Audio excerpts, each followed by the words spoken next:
นอบน้อมต่อพระรัตนตรัยแก่เจ้าสามประการน้อมเอาคุณพระพุทธเจ้าคุณพระธรรมเจ้าคุณพระสังฆเจ้าคุณพระอรหันตเจ้าอริยสงฆ์เจ้าจุตนจุองค์ได้เมตตาแผ่ปรมีมาเป็นนวโลกุตรธรรมปกเกลาเกษาปกห่มรักษาครูบาอาจารย์พระมหาเถระพระเถรานุเถระเพื่อนสหธรรมิกสหพรหมจารีทุกรูปทุกองค์ปกห่มรักษาศรัทธาสาธุชนคนดีคนเฒ่าคนแก่อีพ่ออีแม่ทั้งหลายที่ติดตามรับฟังรายการสารธรรมยามบ่ายทางสถานีวิทยุในเครือข่ายคลื่นสีขาวเพื่อชาวประชาวันจันทร์ที่3เดือนเมษาศรัทธาญาติโยมอีพ่ออีแม่ทั้งหลายวันนี้ปกติวันจันทร์นั้นจะเป็นครูบาอาจารย์ตุลุงท่านอาจารย์ชัยวัฒน์นาคเสโนหรือว่าบางทีก็เป็นท่านอาจารย์พระครูอภิวัฒนวิกรมแต่เนื่องจากว่าวันนี้ครูบาอาจารย์ทั้งสองรูปสององค์ติดศาสนกิจเนาะตั้งมีกิจกรรมบวชพระภิกษุสามเณรหลายที่หลายแห่งสดาตุลุงท่านอาจารย์ชัยวัฒน์ก็ได้แจ้งมาว่าท่านมาช่วยงานจิมนะ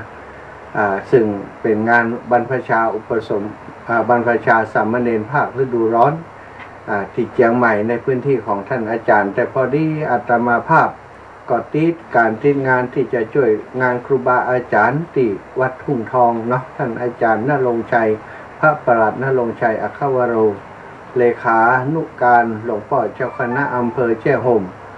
หลวงพ่อเจ้าคณะอำเภอเป็นอุปชาของอาตมาท่านอาจารย์เป็นเลขาหลวงพ่อก็ได้ใกล้ชิดดูแลกันมาตลอดเนาะเปิดมีงาน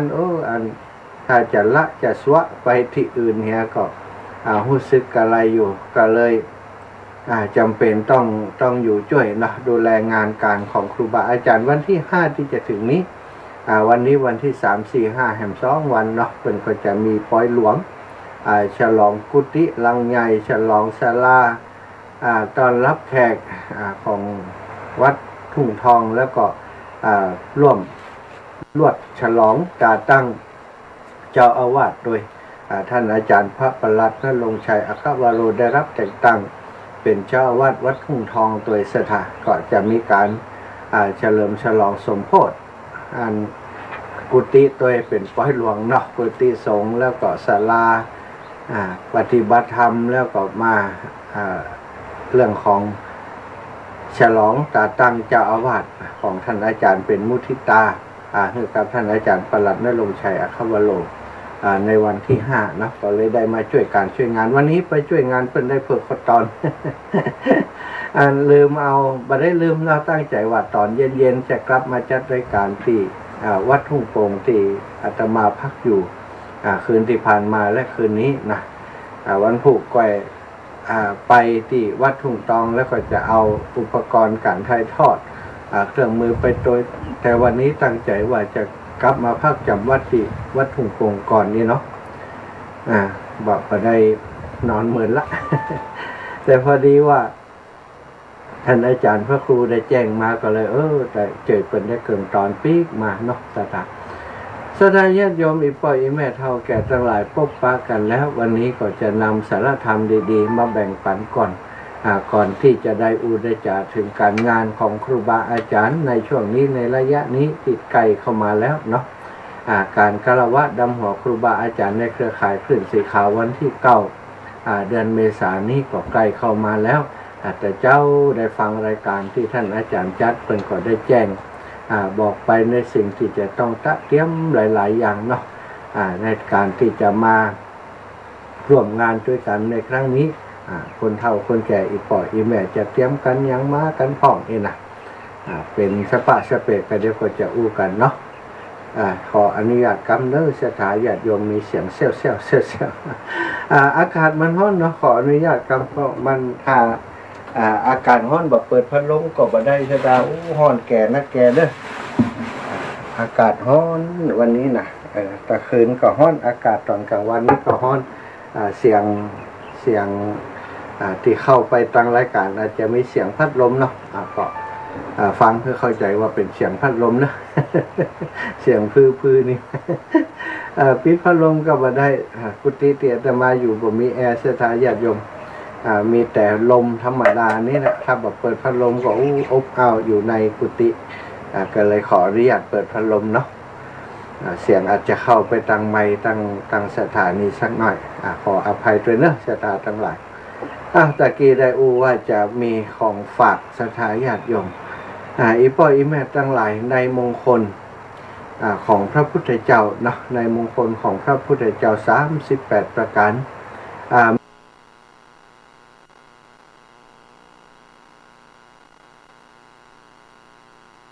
มีอยู่ข้อหนึ่งพระองค์ได้ตรัสว่าเป็นมงคลติดต้นเลยนะต้นเลยเป็นข้อที่3บอกว่าการบูชาคนติควรบูชาเป็นมังคละเป็นมงคลแก่ชีวิตของบุคคลที่กระทำเช่นนั้นอย่างยิ่งสถานญาติโยมทั้งหลายวันนี้ก็จะเป็นหัวข้อธรรมที่นำมาอุจาเล่าบอกกับสถานญาติโยมเนาะ38ประการนั้นถ้าจะวันเดียวก็คงบ่หมดสถานขยายความออกไปมันก็มีหลายเรื่องหลายราวที่ควรจะรู้ว่าข้อนั้นมันหมายความว่าอย่างไรเนาะในข้อที่1พระพุทธเจ้าบอกว่าข้อแรกเลยถ้าในมงคลในพุทธศาสนาข้อแรก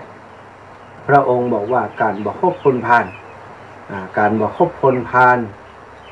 คนพาลก็คือคนที่นิสัยเอกมาเลกเกเรเป็นพาลเป็นคนที่มีความมืดบอดมันมีปัญญาหรือว่ามีปัญญาแต่เอาไปทำในทางที่บดีอาจจะเป็นพวกลักเล็กขโมยน้อยเป็นโจรก็ดีเป็นคนที่มิจฉาทิฏฐิในลักษณะอย่างที่พระพุทธองค์ทรงหมายถึงว่าคนพาลแบบนี้สถานถ้าเขาไปส่องเสพไปเกี่ยวข้องนะคนพาลก็จะป้าไปหาสิ่งที่บดีป้าไปกินเหล้าป้าไปกินยาไปลักเล็กขโมยน้อยไปประพฤติผิดลูกผิดเมียคนอื่นไปกล่าวมุสาวาทเพื่อประโยชน์แก่ทรัพย์สินนะหรือว่าไปมุสาวาทไปกล่าวพาดพิงคนนั้นคนนี้ทำให้คนอื่นเสียหายลักษณะอย่างอีกก็คือลักษณะของคนพาลลักษณะของคนที่แนะนำเอาไปในทางที่ไม่ชอบแนะนำเอาไปในทางที่ผิดส่งเสริมให้เขากระทำการอันไม่ชอบ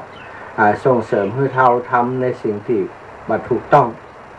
ฝ่าฝืนกฎหมายฝ่าฝืนระเบียบอันดีงามของสังคมเป็นผู้ที่มีความเห็นผิดต่างๆอันนี้สถานญาติโยมชื่อว่าคนพาลถ้าเขาไปอยู่ใกล้เขาไปฟังกรรมเขาไปคบหาเขาแรกๆอาจจำเป็นยังเนาะ เหมือนเขาก็แน่เหมือนกันพระองค์บอกว่าให้หลีกเว้นคนกลุ่มนี้แล้วก็เมื่อบอกคบคนพาลแล้วอย่างใดดีก็ให้ไปคบบัณฑิตจะได้ถ้าเขาบอกคบคนพาลอย่างเดียวนั้นถามว่าดีก็ดีแต่ว่ายังมีโอกาสที่จะผิดพลาดในการดำเนินชีวิตหรือว่าบางครั้งบางทีบอกคบคนพาลคนนี้ก็กลายไปคบคนพาลแห่งคนอย่างนี้เป็นต้นฉะนั้นเมื่อบอกคบคนพาลแล้วสิ่งที่เขาควรจะส่องเสพควรกระทำให้มากก็คือการคบบัณฑิตบัณฑิตชื่อมันก็จึงบอกเนาะอย่างคนที่มีการศึกษาเนี่ยบัณฑิตมหาลัยกับบัณฑิตนั้นบัณฑิตนี้สถาเพิ่นเรียกว่าบัณฑิตบัณฑิตก็คือผู้รู้ผู้มีการศึกษาในที่นี้อาจจะเปรียบได้เป็นการศึกษาแบบทั้งโลกทั่วไปก็ได้บางคนไม่จำเป็นจะต้องจบปริญญาแต่ว่าเป็นคนที่มีความรู้เป็นคนที่มีความคิดดีพูดดีทำดีเป็นคนที่มีสัจจะเป็นคนที่มีธรรมะอยู่ในจิตในใจอย่างเป็นเรียกว่าคนผู้เป็นบัณฑิตในความหมายของคำว่าบัณฑิตในพระพุทธศาสนาก็คือคนที่ฝึกฝนตัวเองดีแล้วนะฝึกฝนตัวเองดี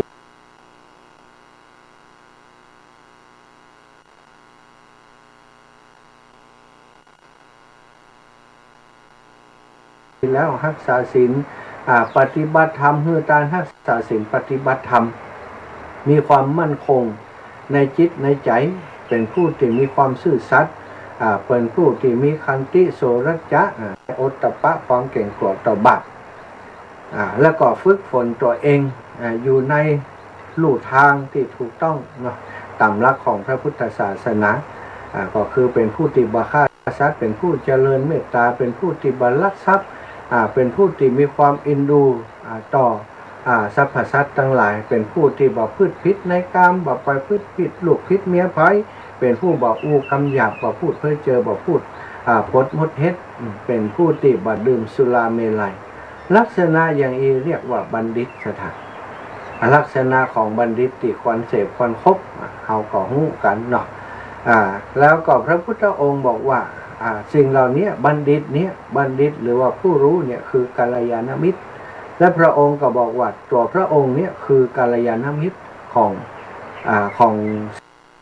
สาวกทั้งหลายของพระภิกษุทั้งหลายแล้วก็พระภิกษุที่ปฏิบัติดีปฏิบัติชอบก็คือกัลยาณมิตรของเพื่อนบรรพชิตทั้งหลายศรัทธาญาติโยมครูบาอาจารย์ก็ดีผู้เป็นพ่อเป็นแม่ก็ดีผู้เป็นพ่อเป็นแม่ก็ดีเรียกว่าบัณฑิตเรียกว่ากัลยาณมิตรที่เราควรจะคบหาครูบาอาจารย์คนที่พร่ำสอนเราในสิ่งที่ดีในทางที่ดีแนะนำพร่ำสอนให้เราเป็นคนที่มีความอดทนมีความอดทนประพฤติวัดปฏิบัติในทางที่ถูกที่ควรคนเหล่านี้เรียกว่าบัณฑิตสถาเมื่อเราบอกคบคนพาลส่องเสพกับบัณฑิตแล้วข้อที่3ที่พระองค์ได้ทรง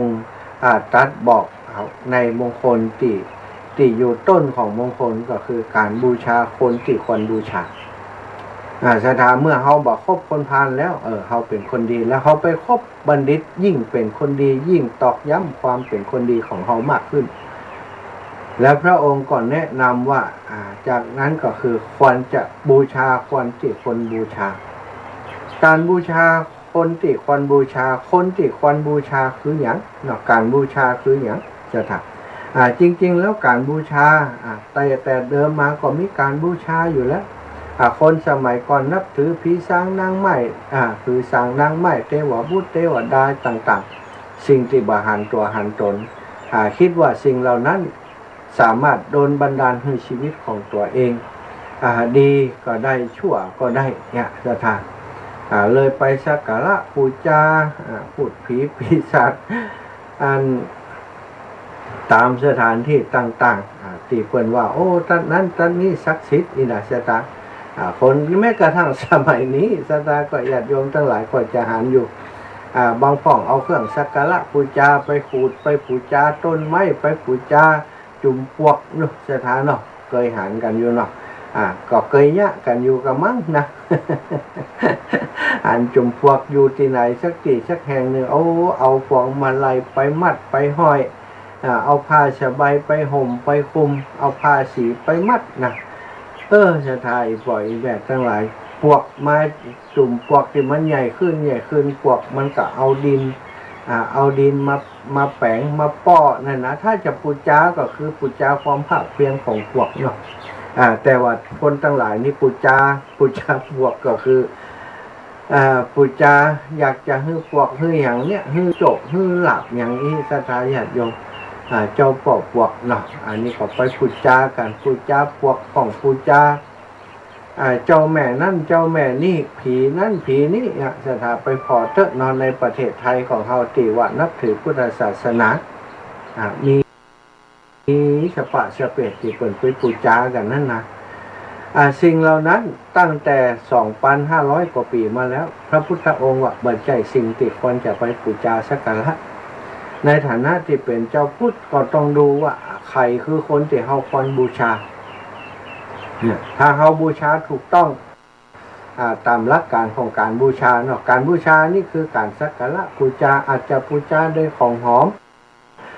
บูชาโดยอย่างบาเดียวนี้เนาะดอกไม้ถูกเทียนเครื่องอบของหอมต่างๆที่เอาไปบูชาเนี่ยที่ทั่วไปเนี่ยที่เป็นไปบูชากันเอาดอกไม้ไปบูชากันเอาถูกเทียนเอาเครื่องสักการะต่างๆไปบูชากันอันนี้ก็คือลักษณะของการบูชาการบูชานั้นจะมีอยู่2อย่างซึ่งอามิสบูชาอย่างที่อาตมาว่าตะกี้นั้นเครื่องหอมกา จตุปัจจัยทายธรรมนำไปบูชากาตลอดถึงเสื้อผ้าอาภรณ์ต่างๆที่เอาไปบูชากันนั้นเรียกว่าเป็นอามิสบูชาซึ่งในพุทธศาสนาก็มีเนาะอามิสก็ดีเครื่องอย่างต่างๆที่ไปบูชานี่ก็มีส่วนหนึ่งและส่วนหนึ่งที่พระพุทธเจ้าสรรเสริญก็คือปฏิบัติบูชาการปฏิบัติบูชานั้นคือสิ่งที่พระพุทธองค์ทรงยกย่องทรงสรรเสริญว่าเป็นการบูชาที่ถูกต้องเป็นการบูชาที่พระองค์ต้องการให้คนทั้งหลายกระทำต่อพระองค์พระองค์บัดต้องการดอกไม้ถูกเทียนพวงมาลัยเครื่องหอมต่างๆไปบูชาพระองค์หรอกแต่ขอให้คนทั้งหลายบูชาโดยการทำคุณงามความดีปฏิบัติดีปฏิบัติชอบแค่นี้ก็เป็นการบูชาที่ถูกต้องแล้วนี่ตามหลักพระพุทธศาสนาแต่ว่าการบูชาอย่างที่มีบูชาอย่างหนึ่งเพราะฉะนั้นการบูชาจะมีอยู่สองแบบด้วยกันการบูชาโดยอามิสบูชาแล้วกับการบูชาด้วยการปฏิบัติบูชาเรียกว่าปฏิปัติบูชาเนาะศรัทธาญาติโยมในการบูชาด้วยดอกไม้ของหอมต่างๆในพุทธศาสนาก็มีหลายคนหลายท่านที่เป็นอุบาสกอุบาสิกาได้พบพระพุทธเจ้าได้พบพระสงฆ์เกิดความศรัทธาเกิดความเลื่อมใสใน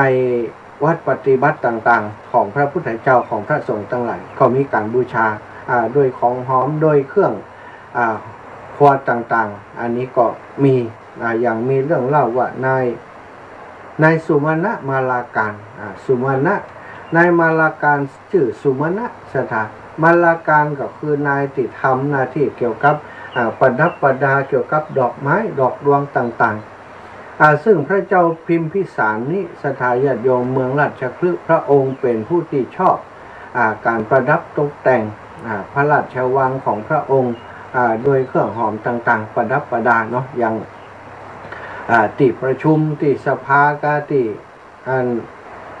ทำหน้าที่ปฏิบัติงานของพระองค์เนี่ยทุกๆเจ้านี่ก็จะมีนายสมณะมาลาการนี่เอาดอกไม้ไป8 ทนานไปจัดดอกไม้ในพระราชวังของพระเจ้าพิมพิสารชื่อนายสุมาณะทำหน้าที่มาเมินและศรัทธาตั้งแต่ครอบครัวของเปิ้นตั้งแต่รุ่นพ่อรุ่นแม่ก็ทำอาชีพนี้ตัวของเปิ้นก็ปลูกดอกไม้มีความเชี่ยวชาญชำนาญในการปลูกดอกไม้ของหอมทั้งหลายแล้วก็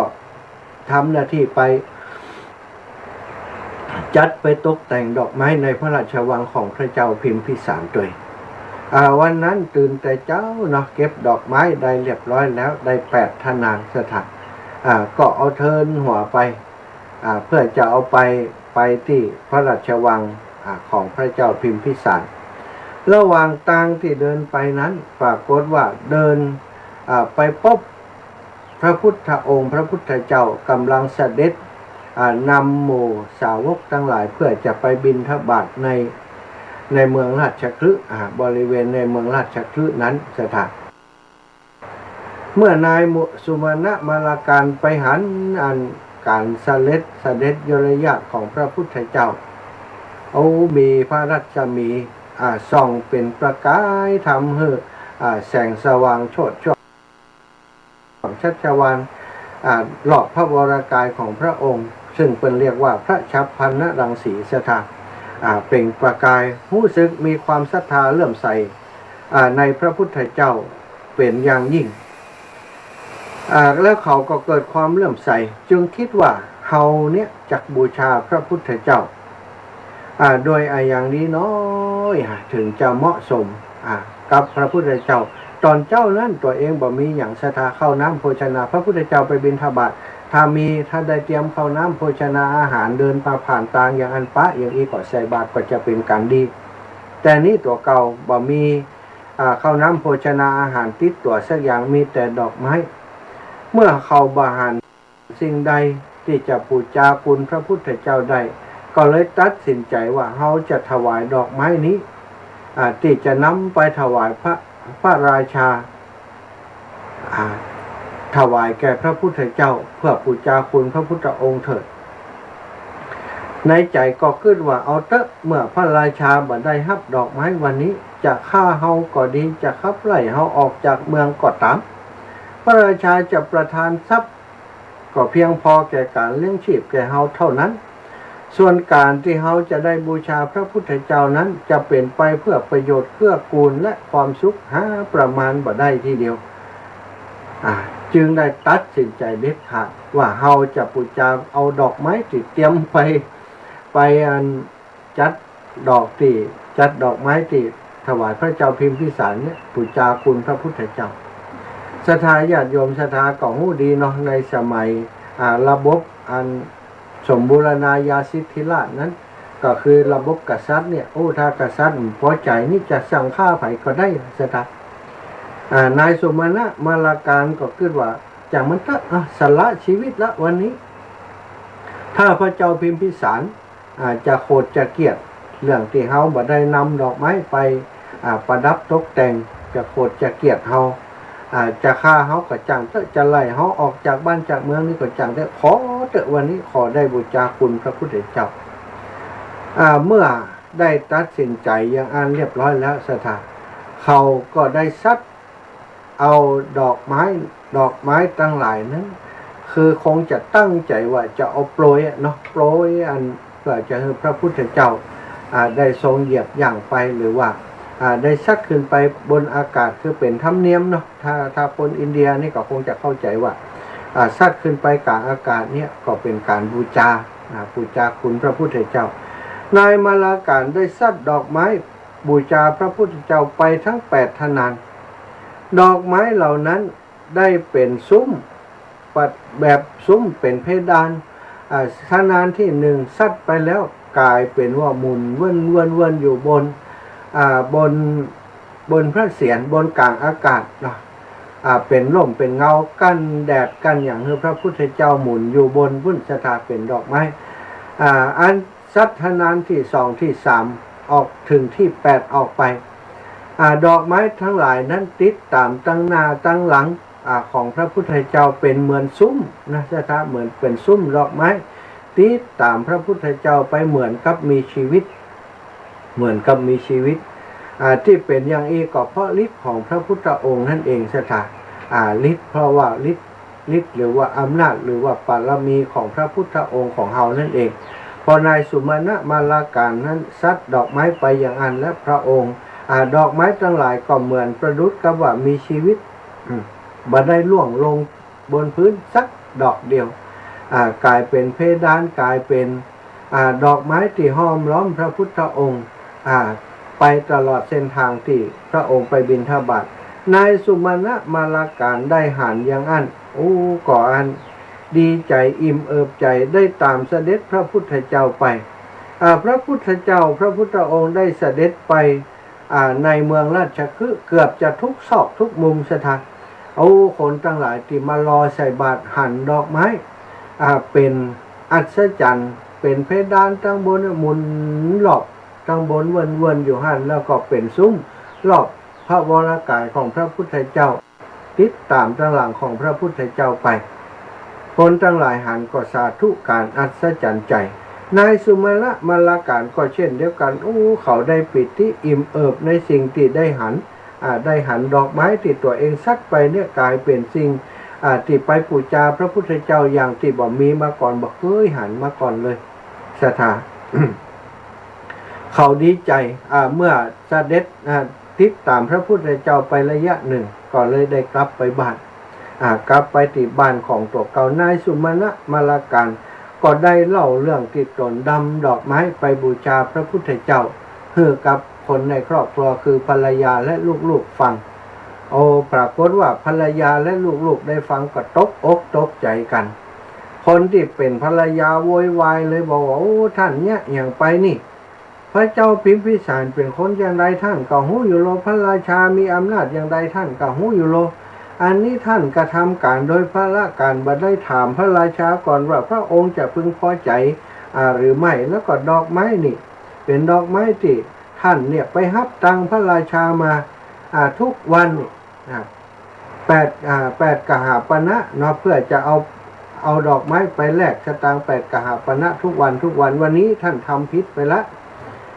ท่านจะต้องถูกพระราชาประหารแน่นอนท่านจะทำให้ครอบครัวเฮาชิบหายแล้วนี่เฮาบ่เอาตัวเนอะสิ่งที่ท่านทำนี่บ่เกี่ยวกับเฮาภรรยาพอได้ทะเลาะกันกับสามีอย่างอันแล้วพอหูเรื่องราวอย่างอันแล้วก็บ่สบายใจได้พังเดินทางไปในพระราชวังไปขอเข้าเฝ้าพระเจ้าพิมพิสารแล้วก็แจ้งเรื่องราวต่างๆให้พระเจ้าพิมพิสารฟังว่าโอ้ข้าแต่พระองค์ผู้เจริญข้าแต่พระราชาบัดเดี๋ยวนี้สามีของดิฉันทำสิ่งที่บ่ถูกต้องทำสิ่งที่บ่ควรทำเขาได้ไปเล่าให้ฟังว่าเขาได้เอาดอกไม้ที่จะเอามาประดับตกแต่งพระราชวังของพระองค์ในวันนี้นั้นไปพูดจาพระพุทธเจ้าเสียแล้วตั้ง8 ทนานพระเจ้าค่ะหม่อมฉันบ่ได้เกี่ยวข้องด้วยเนอะสิ่งที่เขาทำเนี่ยหม่อมฉันบ่ได้ยินดีแล้วก็ลูกเต้าตั้งหลายในครอบครัวบ่มีไผยินดีด้วยสักคนเนอะเขาทำโดยบ่ได้ปรึกษาไผถึงเขาจะเป็นข้อหน้าครอบครัวก็ตามแต่ได้ทำไปโดยพละการเพราะฉะนั้นโทษบ่ควรจะตกมาถึงดิฉันและลูกๆพระเจ้าพิมพิสารได้ฟังดังนั้นก็ว่าโอ้แม่หญิงคนนี้เป็นคนมิจฉาทิฐิโลนี่แต่เพื่อจะลวงให้หญิงนั้นตายใจก็เลยถามว่าโอ้เรื่องราวเป็นอย่างอีแต่กะนายสุมาณะมาลาการนี้มันกึดอย่างใดก็ดอกไม้นั่นเป็นดอกไม้ที่เฮาสั่งไว้นี่โอ้ถ้าเป็นดอกไม้ที่เฮาบ่สั่งไว้เฮาก็บ่ว่าอย่างนี่บัดเดี๋ยวนี้ยังไดกันโอ้บัดหาแล้วเธอบ่ต้องห่วงเนอะเอาละเธอมารายงานบอกให้เฮาทราบอย่างอีกกว่าดีแล้วเฮารู้เรื่องที่ควรจะกระทำต่อนายสุมาณะมาลาการเธอใจเย็นๆเธอกลับบ้านไปเถอะรอฟังคำสั่งอยู่ตั้งบ้านพุ่นเนอะว่ะนางคนนั้นผู้เป็นภรรยาของนายสุมาณะมาลาการก็ดีใจว่าตัวเองนี้จะพ้นความผิดแล้วถ้าเกิดความผิดพลาดอย่างขึ้นมาพระราชาพระเจ้าอยู่หัวก็คงจะทำโทษแต่นายสุมาณะมาลาการเพียงลำพังคนคงบ่ข้องเกี่ยวกับตนตัวของนางแต่ประการใดเมื่อได้กลับไปถึงบ้านแล้วก็สบายใจละเนาะส่วนพระเจ้าพิมพิสารพอได้ฟังเรื่องราวนั้นแล้วก็ก็คิดว่านายสุมาณะมาลาการนี้ทำสิ่งที่ถูกต้องแล้วได้เอาดอกไม้ไปบูชาคุณพระพุทธเจ้าเป็นสิ่งที่ดีอย่างยิ่งทำถูกละทำสิ่งที่ควรจะทำบูชาคนที่ควรบูชานับว่าเป็นบุญของเขาละพอได้คิดอย่างอีกก็อยากจะไปชมบุญที่นายสุมาณะมาลาการทำเนี่ยแล้วก็ได้ยินเสียงโห่ร้องของประชาชนทั้งหลายของพระองค์ในพระราชวังเนี่ยสาธุตลอดเส้นทางก็คิดว่าคงจะเป็นเส้นทางเสด็จของพระพุทธเจ้าแน่นอนด้วยความปรารถนาว่าจะไปกราบนิมนต์พระพุทธเจ้าพร้อมกับสาวกไปฉันในพระราชวังพระเจ้าพิมพิสารก็ได้เสด็จออกไปในขณะนั้นพระพุทธเจ้าก็ทรงรู้แล้วว่าพระเจ้าพิมพิสารปรารถนาจะนิมนต์พระองค์เข้าไปเสวยในพระราชวังแต่พระพุทธองค์ทรงดำริว่าถ้าหากพระองค์เสด็จเข้าไปเสวยในพระราชวังนั้นโอกาสที่ประชาชนทั้งหลายติดตามพระองค์มาพอดอกไม้นะที่นายสุมาณะมาลาการบูชาพระองค์นั้นก็จะบริหารเหตุอัศจรรย์ทั้งหลายที่เกิดขึ้นกับดอกไม้และกับพระองค์ที่นายสุมาณะมาลาการบูชานั้นมันเป็นสิ่งที่น่าอัศจรรย์ดอกไม้บ่มีชีวิตสถายญาติโยมแต่ว่าหมุนเหมือนกับว่ามีจักรกลอย่างทำหน้าที่ขับเคลื่อนแต่นี้โดยอำนาจอิทธิฤทธิ์ปุญญาบารมีของพระพุทธเจ้าที่ทำให้เป็นเช่นนั้นได้พระองค์ก็ทรงตั้งใจนะตั้งอธิษฐานใจว่าจะฉันภัตตาหารที่อุทยานหลวงของพระเจ้าพิมพิสารนั่นเองพระองค์ก็ทรงประทับอยู่บริเวณอุทยานหลวงคณะเดียวกันพระเจ้าพิมพิสารก็เสด็จไปพอหันพระพุทธองค์ทรงประทับเพื่อจะเสวยแล้วก็เลยบัดได้กราบนิมนต์เข้าไปในพระราชวังเข้าไปชื่นชมบารมีของพระพุทธเจ้าได้ไปหั่นดอกไม้ทั้งหลายที่นายสุมาณะมาลาการบูชานั้น ยังเป็นเพดานยังเป็นซุ้มรอบพระองค์ของพระพุทธเจ้าอยู่อย่างนั้นพระสาวกทั้งหลายก็ป้ากันหยอบนั่งอยู่ในพระราชอุทยานเตรียมที่จะฉันภัตตาหารที่ศรัทธาญาติโยมเปิ้นได้ถวายใส่บาตรมาเรียบร้อยแล้วเมื่อพระพุทธองค์ทรงฉันภัตตาหารเรียบร้อยแล้วพระเจ้าพิมพิสารก็เข้าไปในที่ใกล้กราบบังคมทูลถามเรื่องราวต่างๆที่เกิดขึ้นพระพุทธองค์ก็ทรงได้ตรัสกับพระเจ้าพิมพิสารว่าสิ่งที่ท่านเห็นนี้คือการบูชาของนายสุมาณะมาลาการเขาได้บูชาเฮาซึ่งเป็นพระพุทธเจ้านี้โดยดอกไม้8 ทนานสิ่งนี้คือความมหัศจรรย์ในยุคสมัยของตถาคตนี้จะมีเพียงครั้งเดียวเท่านั้นที่มีคนบูชาโดยดอกไม้ที่ได้หันความอลังการเช่นนี้พระเจ้าพิมพิสารก็ได้ปลื้มปิติในบุญของนายสุมาณะมาลาการก็เลยฮือข้าราชบริพารทหารคนสนิทมันเร็วบอกว่าเธอจงรีบไปบ้านนายสุมาณะมาลาการเดี๋ยวนี้และก็บอกฮือเขามาหาเขาบัดเดี๋ยวนี้เลย ทหารพอได้ฟังอย่างอันก็ปาหีบไปเนาะหีบไปถึงบ้านนายสุมาณะมาลาการก็ไปเอิญห้องบอกนายสุมาณะมาลาการว่ามีพระราชองค์การจากพระเจ้าพิมพิสารให้เธอเดินทางไปเฝ้าเดี๋ยวนี้ที่พระราชอุทยานของพระองค์พอนายสุมาณะมาลาการได้ฟังอย่างอันก็ขุ่นคิงลุกเหมือนกัน ก็คงจะคิดว่าเฮาเจอแน่แล้วนะพระราชาคงจะบอกไว้ชีวิตเฮาละคงจะทราบแล้วว่ามาเดี๋ยวนี้เฮาได้เอาดอกไม้8 ทนานนั้นไปบูชาพระพุทธเจ้าเสร็จแล้วพระองค์คงจะทราบแล้วเฮาคงจะถูกทำโทษแน่นอนส่วนนางผู้เป็นภรรยาก็คิดแบบเดียวกันนั้นนะว่า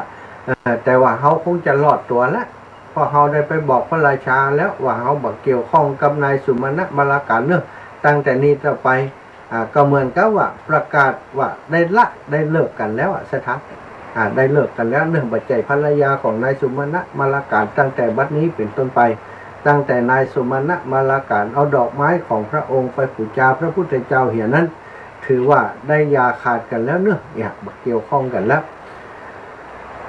เมื่อนายสุมาณะมาลาการไปถึงพระราชอุทยานของพระเจ้าพิมพิสารพระเจ้าพิมพิสารก็บอกว่าเธอมาไกลๆนี้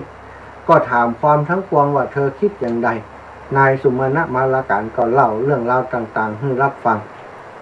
ว่าตั้งแต่แรกที่หันพระพุทธเจ้าแล้วก็คิดว่าจะเอาอย่างบูชาพระองค์ดีพอไปแล้วตัวเก่าไม่อย่างมีแต่ดอกไม้ก็เลยเอาดอกไม้บูชาแล้วก็คิดว่าวันนี้ถ้าถูกพระราชาฆ่าถูกพระราชาไล่ออกจากเมืองนี้ก็จำมันเตอะถือว่าเขาได้บูชาคุณพระพุทธเจ้าเขาก็พอใจแล้วได้เสียสละชีวิตเพื่อจะบูชาคุณพระพุทธเจ้าในครั้งนี้เมื่อพระเจ้าพิมพิสารได้ฟังนายสุมาณะมาลาการเล่าเรื่องราวต่างๆให้ฟังแบบนั้นก็ได้เปล่งสาธุการขึ้นพร้อมกับเสียงสาธุการที่เทวดาและก็ประชาชนทั้งหลายได้อยู่ในบริเวณนั้นได้สาธุการขึ้นพร้อมๆกันทุกคนบ่ได้มีโอกาสทำอย่างนายสุมาณะมาลาการใช่ไหมถามว่าคนที่บูชาพระพุทธเจ้าโดยดอกไม้มีหลายคนก็มีใช่ไหมก็เกือบจะทุกคนที่นิมนต์พระพุทธเจ้าไปฉันไปที่ไหนก็บูชาโดยข้าวน้ำโภชนาอาหารและก็ดอกไม้แบบนี้แต่ว่าคนทั้งหลายนั้นบ่ได้เสียสละชีวิตถึงขนาดนายสุมาณะมาลาการทำแต่นายสุมาณะมาลาการทำนั้นเป็นการสละชีวิตของตัวเก่าเพื่อกับพระพุทธเจ้าเลยเจริญปอนเจ้าหลวงท่านอาจารย์เจ้าว่ายังไงสวัสดีเจ้าสาธุละเจ้าน้องอันกิเพเนอร์ล้าน2 ล้าน 5เพเนอร์2 ล้าน 5อยู่ตั้งใดแม่สมคิดอยู่ตั้งหัวเสียดอนไผ่ไผ่เจ้าแม่ข้าหัวเสียดอนไผ่เจ้าว่ายังไงจ้า อันขอรวมทำบุญที่เปิ่นจะไปดำหัวพระอาจารย์กันวันที่เก้าเนี่ยเจ้า อ๋อเอาจะร่วมยังไงเอาโอนเข้าบัญชีกะ เจ้าพระอาจารย์เจ้าเดี๋ยวจะโอนเข้าบัญชีของพระอาจารย์ เอาเข้าบัญชีของวัดเรามณฑาเลยเพราะตอนนี้คืออันเข้าบัญชีของเราวัดเรามณฑาอย่างเดียวอีเนี่ยมันจะสะดวกกับการนั้นทำงานของครูบาอาจารย์ทั้งปวงเพิ่นจะเอาปัจจัยจากส่วนนั้นน่ะเอามานี่มาต้องได้โอนไปให้เพิ่นแหมจะจดเลขที่จดเลขบัญชีของวัดเรามณฑาไว้กินเจ้าเดี๋ยวคนนึกมีหมายเลขบัญชีพระอาจารย์อยู่นี่เป็นเอาอาจารย์เปิ้นเฮือนโอนเข้าพุ่นเนาะสะดวกนี้มันลงที่เดียวกันนะจ้าพร้อมเนาะ020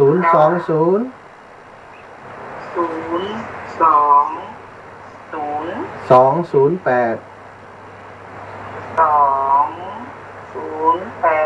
877 257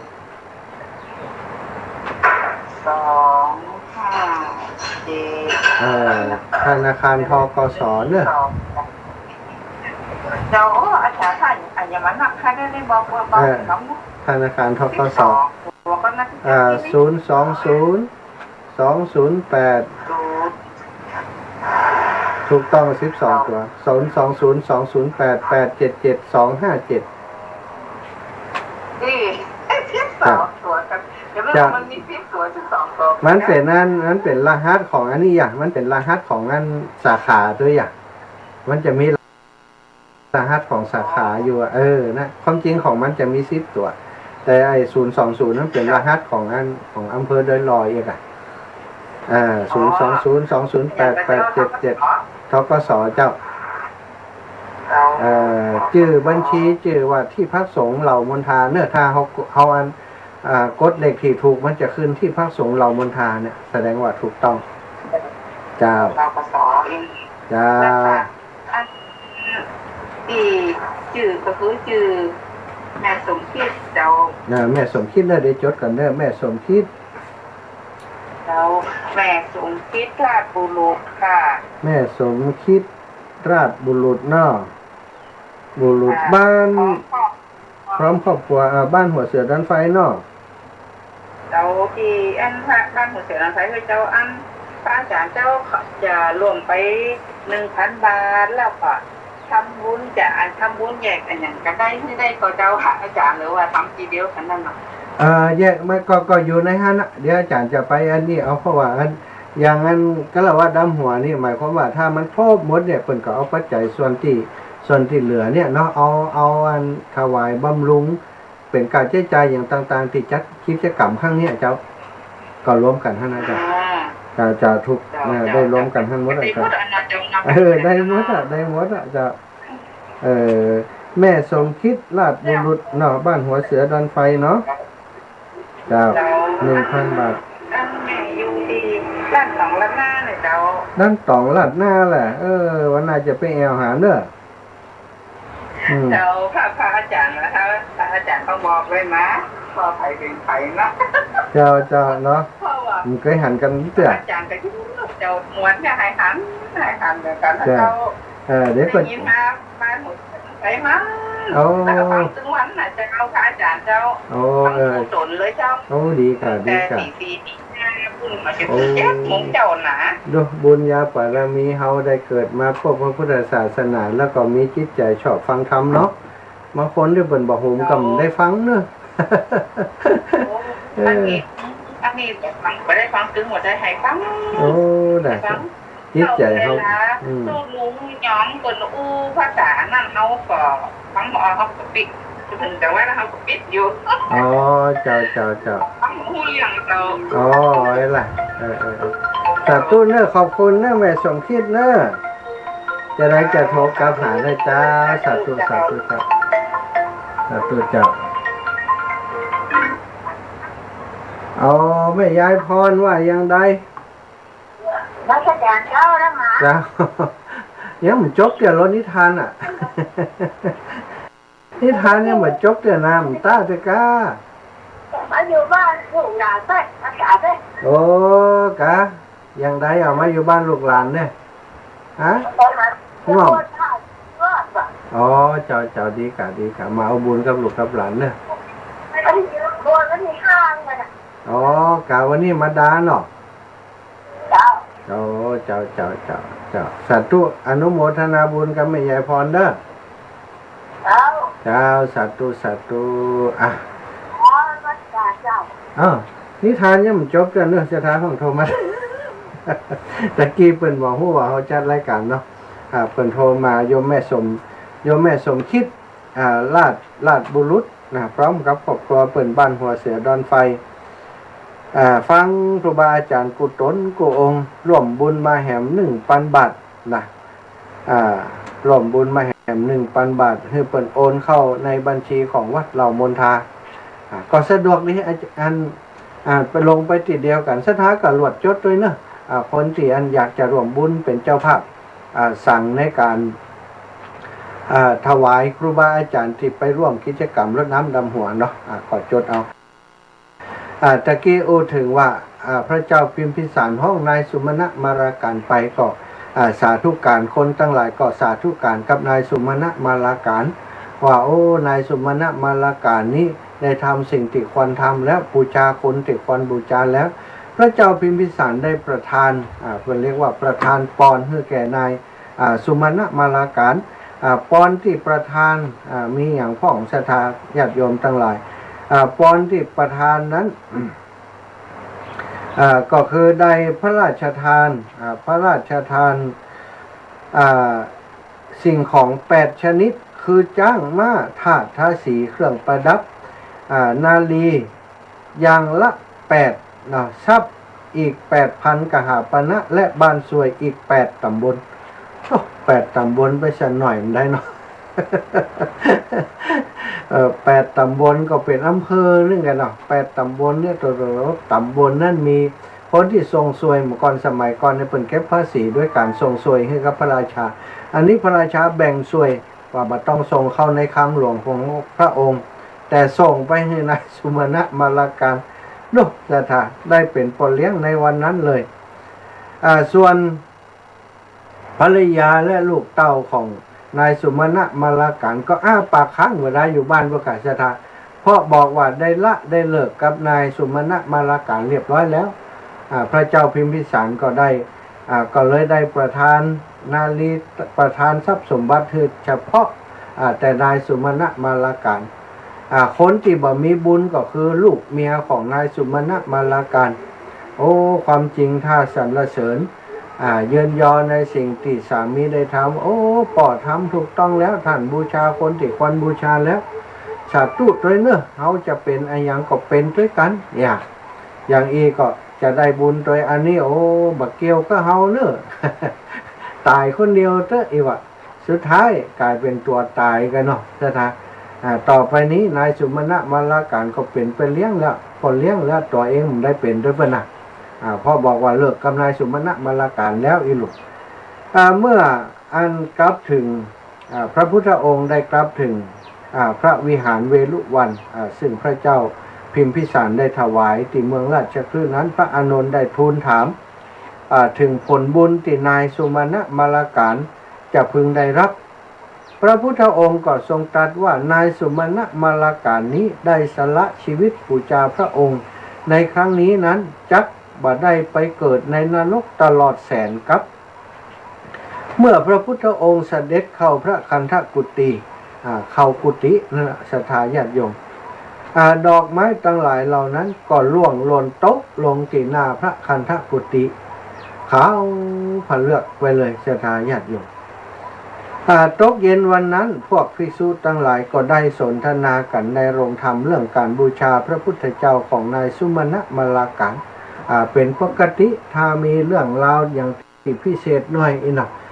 มีเรื่องงานที่พิสดารหน่อยภิกษุทั้งหลายเนี่ยบรรเลงหลังจากปฏิบัติธรรมไผ่บันแล้วก็มาปฏิบัติปัดปู่ดูแลวัดวาอารามกวาดวัดกวาดวาแล้วก็ส่งน้ำส่งท่ามานั่งรอที่จะฟังธรรมที่พระพุทธเจ้าจะมา แสดงธรรมในธรรมสภาศาลาหลังใหญ่ที่พระวิหารเวฬุวันหั่นระหว่างที่นั่งรอก็เลยได้สนทนากันถึงเรื่องการบูชาพระพุทธเจ้าของนายสุมาณมาลาการแล้วก็ได้รับพระราชทานทรัพย์8อย่างจากพระเจ้าพิมพิสารคณะเดียวกันนั้นพระพุทธองค์ก็เสด็จมาพอดีเสด็จมาก็ตรัสถามว่าโอ้ภิกษุทั้งหลายเธอได้สนทนากันเรื่องอะไรยังภิกษุทั้งหลายเหล่านั้นก็แจ้งบอกว่าโอ้ได้สนทนากันเรื่องนายสุมาณมาลาการพระเจ้าค่ะนายสุมาณมาลาการปูจาพระพุทธองค์ปูจาพระองค์โดยดอกไม้8 ทนานแต่ได้ทรัพย์สมบัติอย่างละ8อย่างละ8อย่างอีช่างน่าอัศจรรย์นักพระเจ้าค่ะพระพุทธองค์ก็ได้ตรัสว่าภิกษุทั้งหลายบุคคลทำกรรมใดแล้วบ่เดือดร้อนในภายหลังเป็นผู้เอิบอิ่มมีความสุขใจนั่นแหละเรียกว่ากรรมดีเรียกว่าการบูชาที่ดีนายสุมาณมาลาการเป็นอุบาสกที่ควรเป็นแบบอย่างที่ดีแก่พุทธศาสนิกชนทั้งหลายท่านได้สละชีวิตเพื่อบูชาคุณของพระพุทธเจ้านั่นคือสละชีวิตเพื่อทำความดีรักษาความดีเอาไว้แม้ชีวิตจะหาไม่ก็ตามจึงเป็นบุคคลที่ควรยกย่องและเป็นแบบอย่างได้เนี้ยถ้าเป็นการบูชาอย่างอี้แสดงว่าเป็นการบูชาที่ถูกต้องศรัทธาญาติโยมเอาละก่อนที่จะได้สรุปว่าโอ้ในปัจจุบันนี้เฮาควรจะบูชาอะไรยังบูชาไผบูชาจะได้ถึงจะเกิดบุญเกิดกุศลเกิดคุณมหาศาลเกี่ยวกับสิ่งที่เฮากระทำนั้นก็จะแบ่งปันเวลาให้ศรัทธาญาติโยมในช่วงแรกนี้แห่ง10 นาทีใครว่างใครอยากจะโทรมามาจะมาแลกเปลี่ยนกันในชั่วโมงนี้เนาะก็โทรมาก่อนที่จะเข้าสู่ชั่วโมงหลังต่อไป15:50 นาที16 นาฬิกาเดี๋ยวจะตัดเข้าสู่โฆษณา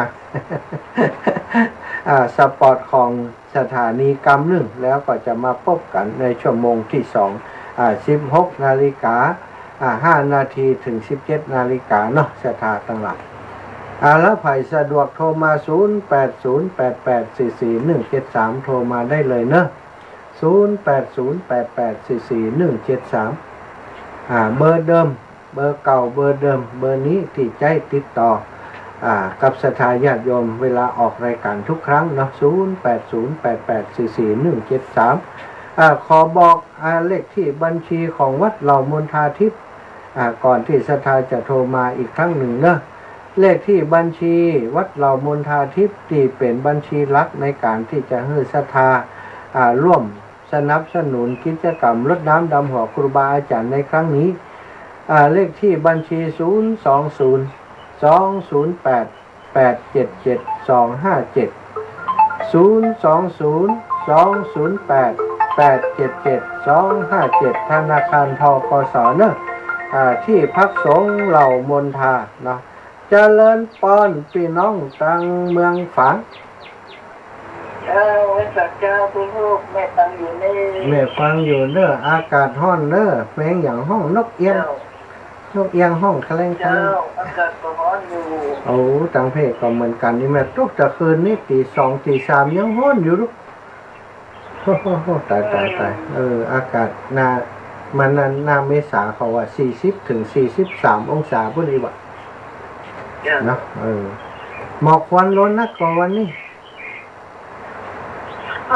แดดก็แจ้งดีอยู่เจ้าหันร้อยอยู่ก้าทั้งปุ่น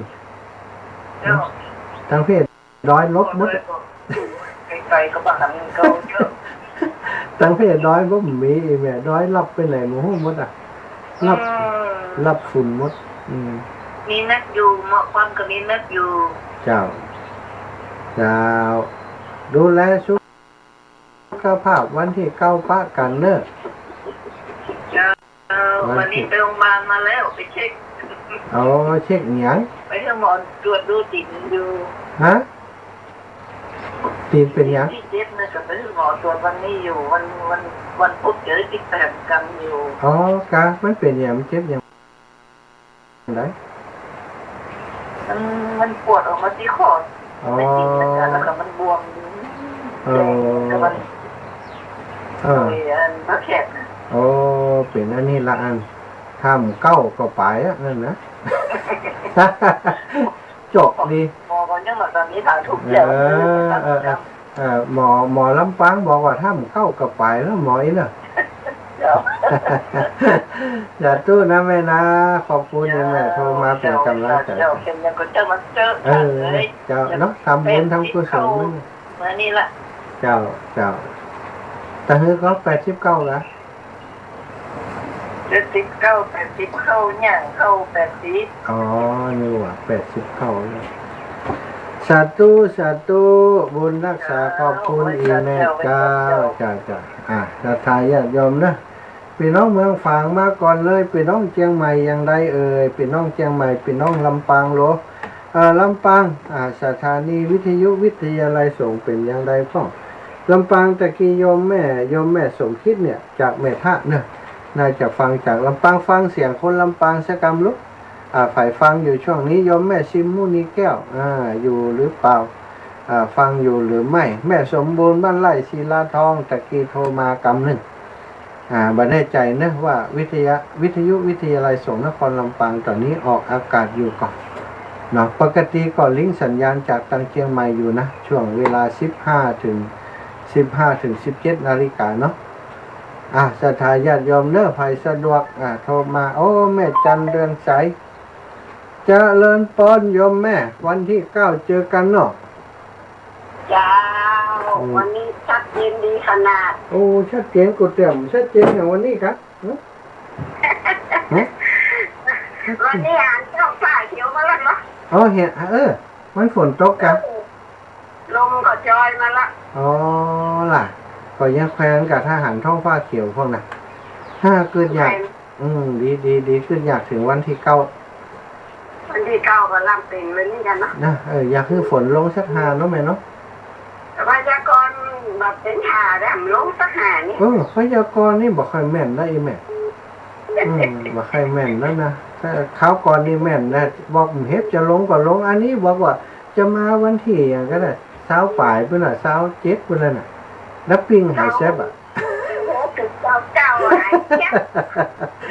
โอ้นึกว่าคึกกะเฮาเจ้าปีนี้ก็เดี๋ยวเมษานี่พอกันยาวไปถ้าเมษากลางใช่นะเนาะวันที่9เจอเนาะสาธุแม่บุญรักษาแม่นะอยู่ดีมีสุขขอบคุณเจ้าขอบคุณเจ้าโยมแม่จันเรือนใส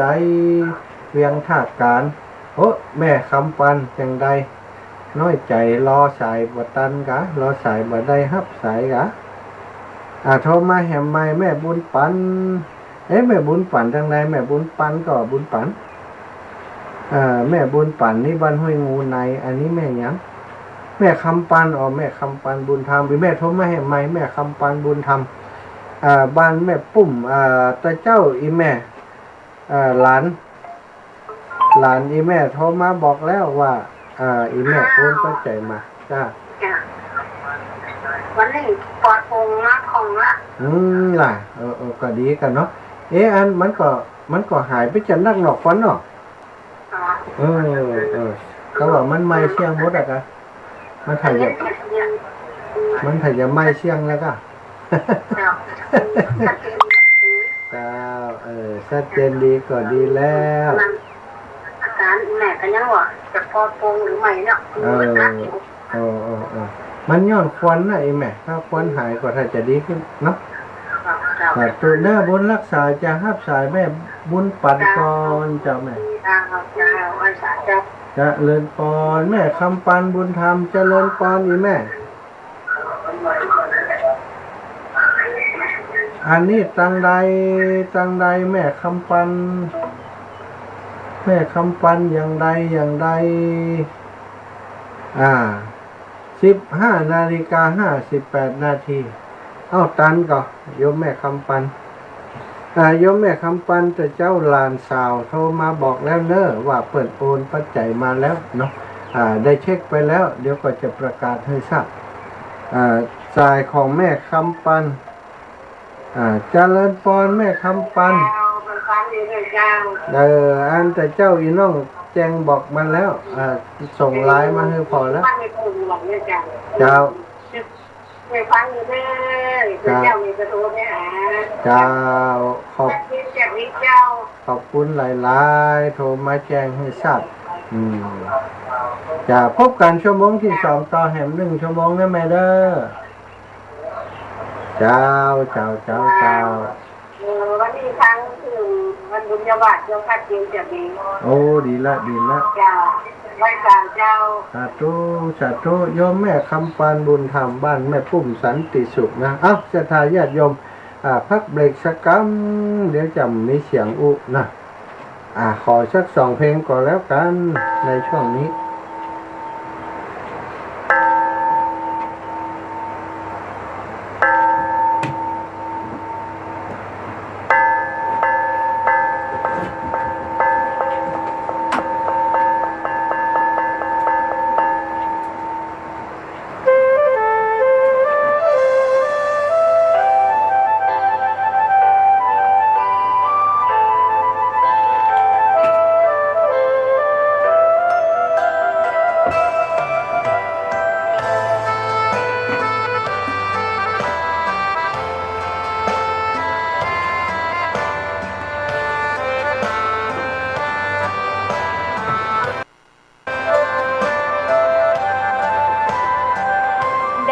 เกิดเป็นคนนั้นยากจริงนะ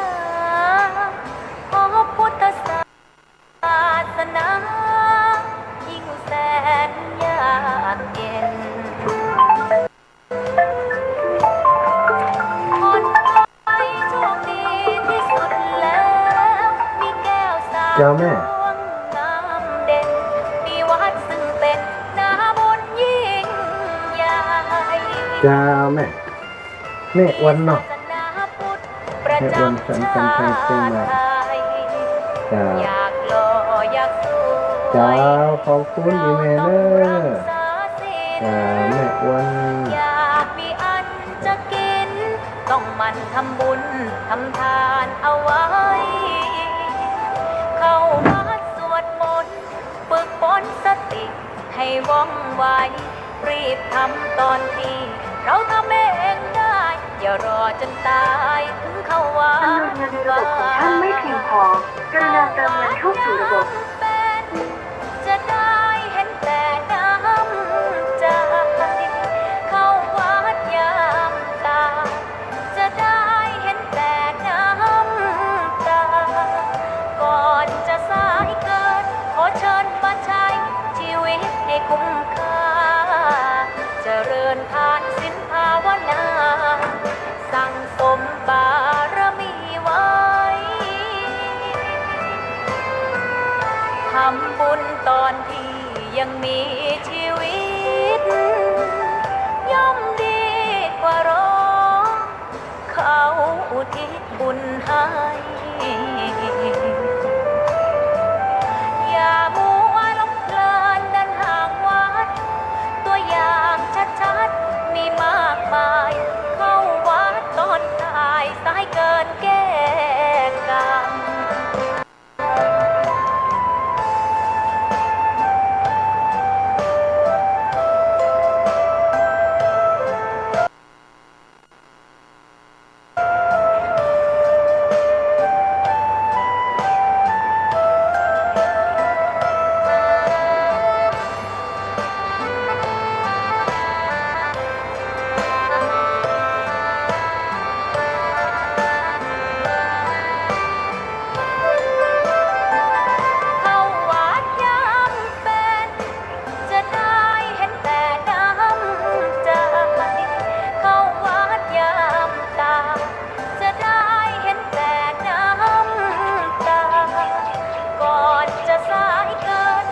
เชิญมาใช้ชีวิตให้คุ้มค่าเจริญทานศีลภาวนาสั่งสมบารมีไว้ทำบุญตอนที่ยังมีชีวิตย่อมดีกว่ารอ เขาอุทิศบุญให้อย่ามัวหลงเพลินเดินห่างวัดตัวอย่างชัดๆมีมากมายเข้าวัดตอนตายสายเกินแก้กรรมเข้าวัดยามเป็นผลบุญหนุนนำเข้าวัดยามเป็นจะได้เห็นแต่น้ำใจเข้าวัดยามตาย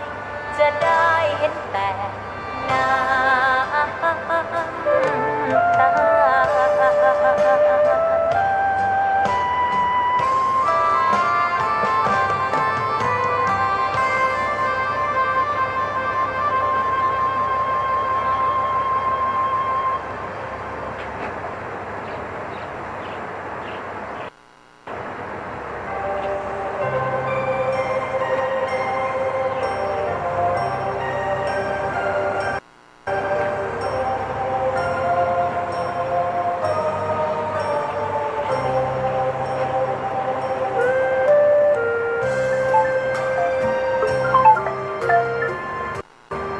เจริญพร4905จากจังใด ข้าพเจ้าเจ้าท่านแม่ครูท่านมหา เจ้า แม่ชื่อแม่ตุ๋ยเจ้าอยู่บ้านหัดตำหมู่3เลยเจ้า แม่ตุ๋ยห้างตำผู้นาเวียงปะเป้านะ เจ้าว่าของท่านพระครูนี่เองเจ้า อ๋อเจ้าแม่ตุ๋ยป้าเอวก็เชียงใหม่ ตอนนี้แม่อยู่จังหวัดเลยเจ้าอยู่กับลูกไปเจ้าบ้านสารพีไปเจ้า บางสารปีใกล้เนาะ เจ้ามาเลี้ยงหลานนะเจ้า โอ้บ่ได้ไปเอวแล้วก็เลี้ยงหลานน่ะได้ไปก่อน เลี้ยงหลานน้อยเจ้าแม่ไปทำการเจ้า โอ้น้ำได้ไปหากันเนาะวันที่เก้านี่เนาะ เจ้าวันแรกมีโอกาสเนาะ เจ้าถึงมีอีแม่แม่ตุ๋ เรีย ย นทางท่านมหาประธานด้วยเจ้า โอ้โหขอบคุณอีแม่ไปเวียงปะป้อมป้ากันกะกุเตะ ไปได้ป้ากันกำเชื่อเจ้า โอ้วันเนี่ยวันที่19เดือนพฤษภาวันเกิดหลวงปู่ดอยน่ะตุจะไปช่วยงานอยู่พุ่นวันที่17 18 19อยู่พุ่นน่ะ ถ้าทำที่ไปบ้านจะไปเอวเจ้า เจ้าโอ้หลานน้อยนะฮักนี้เนาะ เจ้านะ อยู่กี่กว่า 3 ปีอยู่เจ้า โอ้กำลังนะฮักนาจังแล้วนั่นน่ะแต่ก่อนก็ไปที่ไหนก็เปิดมาทานเจ้าคนอื่นสีขาวแต่ประเดี๋ยวมันได้เลี้ยงหลานเนาะ เจ้าเดี๋ยวถ้าเขาใหญ่แหมน้อยเขาก็ฝากโรงเรียนได้ก็ดีแล้วแม่ เจ้าสบายคนที่เขาแต่งเปิดได้ไปเดียวก็เปิดเนาะ เจ้าสาธุเนื้อแม่เนอะขอบคุณหลายๆเนอะ เจ้าฟังประธานพระเจ้าผู้สนคือองค์เจ้า เจ้าขอบคุณเจ้าบุญรักษาเนื้อแม่เจ้า เจ้าบ้านถูกสร้างเจ้า พี่น้องบ้านห้างตาม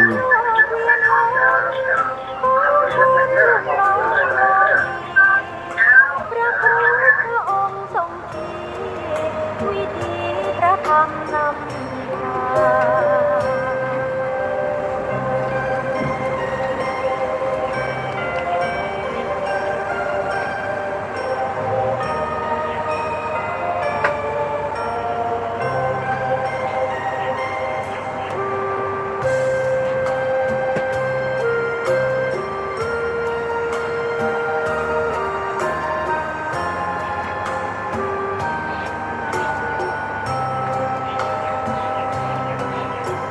มนุษย์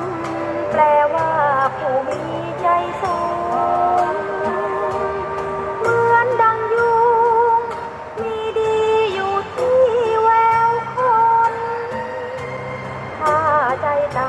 ำเป็นได้ก็แต่เพียงทนไม่อาจหลุดพ้น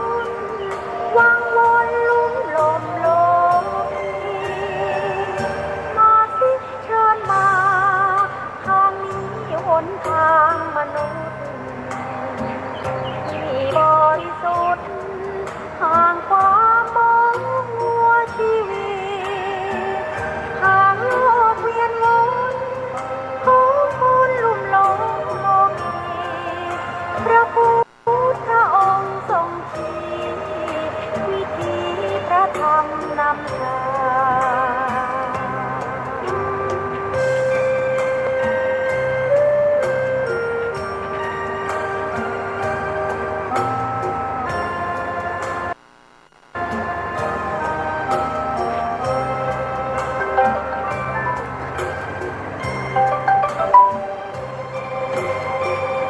เจริญพรแม่ เจ้าวันเดียวทำอยู่ไหนเจ้า อยู่ลำปางแม่กำลังออกรายการอยู่แน่เดี๋ยวออกรายการกันแน่แม่ฟังรายการก็นี่ฮะ ทางอยู่นี่แล้วค่ะอันวันเดียวนี่วันเดียววันที่5นี่จะไปไหน วันที่5วัดตุ่มต้องแม่เจ้า เจ้าวัดลุงจ้องกับที่ว่าส้มเติร์นกะ แต่ตุ่มต้องนี่จ้า แม่บัวไข่ก็ว่าส้มเติร์นเลยแม่ก็จะไปตัวให้นำเดียวนี่นะ อ๋อวัดตุ่มต้องวัดตุ่มต้องอยู่ก็เกิดเดี๋ยวจะอุ่นในรายการอยู่เดี๋ยวอุ่นในรายการอยู่ถ้าฟังเนอะ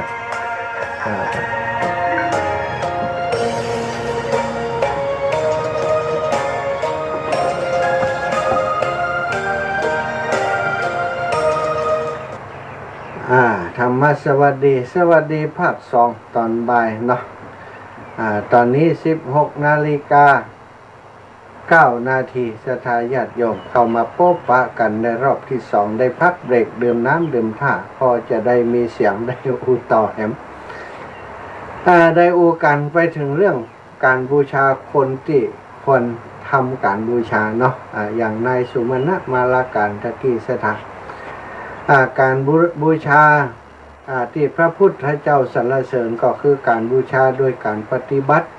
แม้จะเป็นอามิสบูชาถ้าบูชาถูกต้องกับคนที่ควรบูชาก็ได้ผลได้อานิสงส์มหาศาลเหมือนกันอย่างที่ศรัทธาอีพ่ออีแม่ได้ฟังเรื่องราวของนายสุมาณะมาลาการผ่านไปก็ได้ประโยชน์ได้อานิสงส์จากการบูชาคุณพระพุทธเจ้าแน่นหนาศรัทธาอาจจะบัดตกนรกปิดประตูแห่งอบายแสนมหากัปศรัทธาแสนมหากัปนี่บัดสักหน่อยนะพระพุทธเจ้าบำเพ็ญปารมีเพื่อจะได้เป็นพระสัมมาสัมพุทธเจ้าแสนมหากัปจนได้ตรัสรู้เป็นพระพุทธเจ้าอันนี้ปิดประตูแห่งอบายบัดต้องตกมรณะแห่งคนเฮานี้มันบ่แน่นะศรัทธาทำผิดพลาดก็สามารถตกนรกได้เหมือนกันทุกคนมีสวรรค์มีนรกอยู่เบื้องหน้าหมดเนาะถ้าทำคุณงามความดีอย่างเดียวก็อาจจะปิดประตูนรกไปอย่างนายสุมาณะมาลาการที่ได้เล่าให้ฟังเมื่อตะกี้นั้นพระพุทธองค์ได้ตรัสบอกกับพระอานนท์ว่าอานิสงส์หรือว่าบุญที่เขาได้ปูชาเฮาเนี้ยปูชาพระพุทธเจ้าซึ่งเป็นผู้ที่ควรปูชาเนี้ยเขาจะไม่ได้ไปสู่อบายนรกแสนมหากัปศรัทธาญาติโยมเกิดมาทุกภพทุกชาติก็จะได้มีชื่อเสียงเกียรติยศเป็นที่เรื่องลือของคนทั้งหลายอยู่ดีมีสุขบ่เป็นคนยากคนจนแหมแล้วซ้ำไปบ่พอบ่ได้ตกนรกแหมอันนี้คือสิ่งที่นายสุมาณะมาลาการทำทีนี้ก็มาอูจากันถึงเรื่องของเฮาศรัทธามาในยุคนี้สมัยนี้คนที่ควรบูชาสำหรับศรัทธาญาติโยมสำหรับหมู่เฮาคือไผคือคนใดพ้องคืออย่างพ้องศรัทธาก็พึ่งเอาคนเดียวพอเอาคนเดียวแต่สิ่งที่เป็นหลักพอจะสังเกตได้อย่างคนเหนือของเฮาเนี่ยเพิ่นจะมีประเพณีอย่างหนึ่งที่ทำกันทุกปีเนาะก็คือการรดน้ำดำหัวคารวะดำหัวครูบาอาจารย์พ่อแม่ญาติพี่น้องผู้มีอุปการะคุณต่อเฮาในฐานะที่เฮาเกิดมาเป็นมนุษย์เกิดมาเป็นคนนี้ครูบาอาจารย์คนแรกของเฮาคือพ่อคือแม่คนที่ให้กำเนิดของเฮามาให้โลกใบนี้แก่เฮาแสดงโลกแก่เฮาคือพ่อคือแม่เพราะฉะนั้นพ่อแม่คือคนที่เฮาควรบูชาเป็นกลุ่มแรกเลยศรัทธาหลังจากพ่อแม่แล้วก็คือครูคืออาจารย์คือญาติคือพี่คือน้องคือพ่อคือพี่ป้าน้าอาลุงป้าน้าที่เขาควรจะทำกันเคารพบูชาคุณของเปิ้นอย่างเดือนจีปีใหม่ครั้งหนึ่งเนี่ยศรัทธาจะสังเกตเห็นว่าในอดีตสมัยก่อนเนี่ยจะมีการรดน้ำดำหัวกันไปดำหัวคนเฒ่าคนแก่ดำหัวกัน3 วัน7 วันกว่าจะแล้วสถานแล้วปีใหม่แล้วบางคนยังบัดแล้วเตื้อพอไปดำหัวปูตาหน้าลุงยังบักครบเตื้อแต่ณปัจจุบันนี้ก็ฮดก็หายไปนักแกแล้วเนาะบางครั้งบางทีบัดเดียวดำหัวผู้สูงอายุนี่บอกก่อนไปหาเพิ่นถึงบ้านถึงจ้องบัดเดียวเนี่ยโอ้มันลำบากลูกหลานไปหาเนี่ยสู้เอาคนเฒ่าคนแก่มารวมกันที่วัดดีกว่า ชมรมผู้สูงอายุเป็นจัดก็เอามารวมกันที่วัดไปเนี่ยเลยเหมือนเลยไปแอวบ้านแอวจองเป็นสกรรมคนสมัยก่อนเป็นไปแอวบ้านเนาะไปแอวบ้านไปดำหัวจูบ้านจูจองโอ้มันม่วนนะไปดำหัวคนที่เป็นลูกเป็นหลานก็ด่ากับเขากับป่าเอาขนมข้าวเหนียวมาให้กินนางผ่องกับมีเหล้ามียามีกับแกมคือพร้อม โจเล่าข่าวกันสักเป๊กสองเป๊กก็ไปต่อนี่สมัยก่อนเป็นอย่างอันแต่สมัยนี้โอ้วัฒนธรรมอย่างอีหดหายไปนักแล้วศรัทธาอย่างที่อาตมาว่าเปิดเอาไปจุกันที่วัดเหี่ยไปจุกันสถานที่แห่งใดแห่งหนึ่งเป็นสลาประชาคมการเป็นที่ไหนสักแห่งหนึ่งไปจุกันดำหัวที่นั่นก็แล้วไปละบัดได้ไปละบัดได้ไปต่างบ้านต่างจองถามว่าดีก็ยังดีกว่าติ่มมีเนาะถ้าบ่มีการกะละวะดำหัวคนเฒ่าคนแก่ในหมู่บ้านในชุมชนเห็นเลยก็เป็นสิ่งที่น่าเสียดายน่าเสียใจวัฒนธรรมของเราจะถูกกลืนหายไป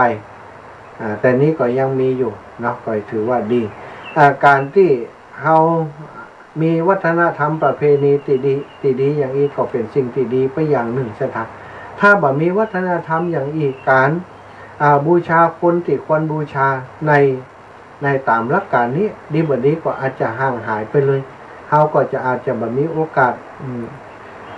บูชาคุณของครูบาอาจารย์คุณของพ่อของแม่เลยตลอดปีเนาะอันนี้ก็ยังดีว่าเขามีประเพณีปีใหม่ประเพณีการกะละวะดำหัวครูบาอาจารย์พ่อแม่พี่น้องมันก็เลยได้ทำสิ่งที่ดีตามหลักของพระพุทธศาสนาศรัทธาญาติโยมในงานวันที่9เนาะเดือนนี้เนาะวันที่9เมษายนซึ่งก็เป็นวันที่ครูบาอาจารย์ได้กำหนดหมายคือเป็นวันที่กะละวะดำหัวครูบาอาจารย์ในเครือข่ายคลื่นสีขาวก็คือครูบาอาจารย์ที่จัดรายการในคลื่นสีขาวของเฮาส่วนใหญ่ก็จะจัดรายการด้วยการที่ในคลื่นสีขาวก็มีครูบาอาจารย์ตั้งเชียงใหม่เนาะตั้งเชียงใหม่ตั้งเชียงไฮ้เชียงใหม่นี่มีหลายพื้นที่ศรัทธาตั้งแม่แจ่มก็มีตั้งในอำเภอเมืองก็หลายรูปหลายองค์ตั้งอำเภอฝางเนาะหลวงพ่อพระครูสุจิตานุรักษ์พร้อมกับทีมงานตั้งเมืองฝางก็หลายรูปหลายองค์ ตั้งเชียงไฮ้โดยเฉพาะแถวเวียงป่าเป้าแถวแม่ขจานเวียงป่าเป้านี้ก็มีครูบาอาจารย์ที่จัดรายการในคลื่นสีขาวของเฮาหลายรูปหลายองค์และปัจจุบันนี้เนาะก็ยังมีคลื่นอีกคลื่นหนึ่งที่คลื่นเป็นคลื่นที่มาแรงแซงทางโค้งก็คือ 106.50 เมกะเฮิรตซ์สถานีวิทยุวิทยาลัยสงฆ์นครลำปางเป็นคลื่นเป็นสถานีที่มีครูบาอาจารย์นักจัดรายการส่วนใหญ่เป็นพระเผยแผ่พระพุทธศาสนาจังหวัดลำปางทำงานร่วมกันอยู่หลายรูปหลายองค์สถานแล้วก็หลายรูปหลายองค์ได้มีโอกาสจัดรายการลิงก์สัญญาณไปทางคลื่นสีขาวโดยเมตตาของท่านพระครูอภิวัฒนวิกรมซึ่งท่านอาจารย์ก็ได้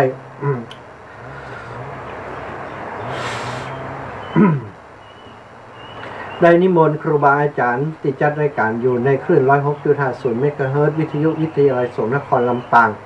เพื่อไปร่วมกิจกรรมโดยศรัทธาญาติโยมคลื่นสีขาวของเฮาที่วัดเหล่ามณฑาทิพย์โดยซึ่งในการนี้อาตมาก็ขอแจ้งให้กับศรัทธาญาติโยมทั้งหลายเนาะที่เป็นแฟนคลับของครูบาอาจารย์ 106.50 เมกะเฮิรตซ์วิทยุวิทยาลัยสงฆ์นครลำปางของเฮาได้ไปแสดงออกถึงการปูจาที่คนที่คอนปูจาเขาได้ฟังน้ำฟังธรรมจากครูบาอาจารย์ในเครือข่ายคลื่นสีขาวมาเมินนานแล้วหลายท่านได้ฮู้จักครูบาอาจารย์ในเครือข่ายคลื่นสีขาวก่อนที่จะฮู้จักครูบาอาจารย์ในที่จัดรายการที่ลำปางของเฮาด้วยซ้ำไปเนาะแต่เมื่อครูบาอาจารย์ที่ลำปางเป็นมาจัดรายการแล้วก็เป็นเครือข่ายเดียวกับคลื่นสีขาว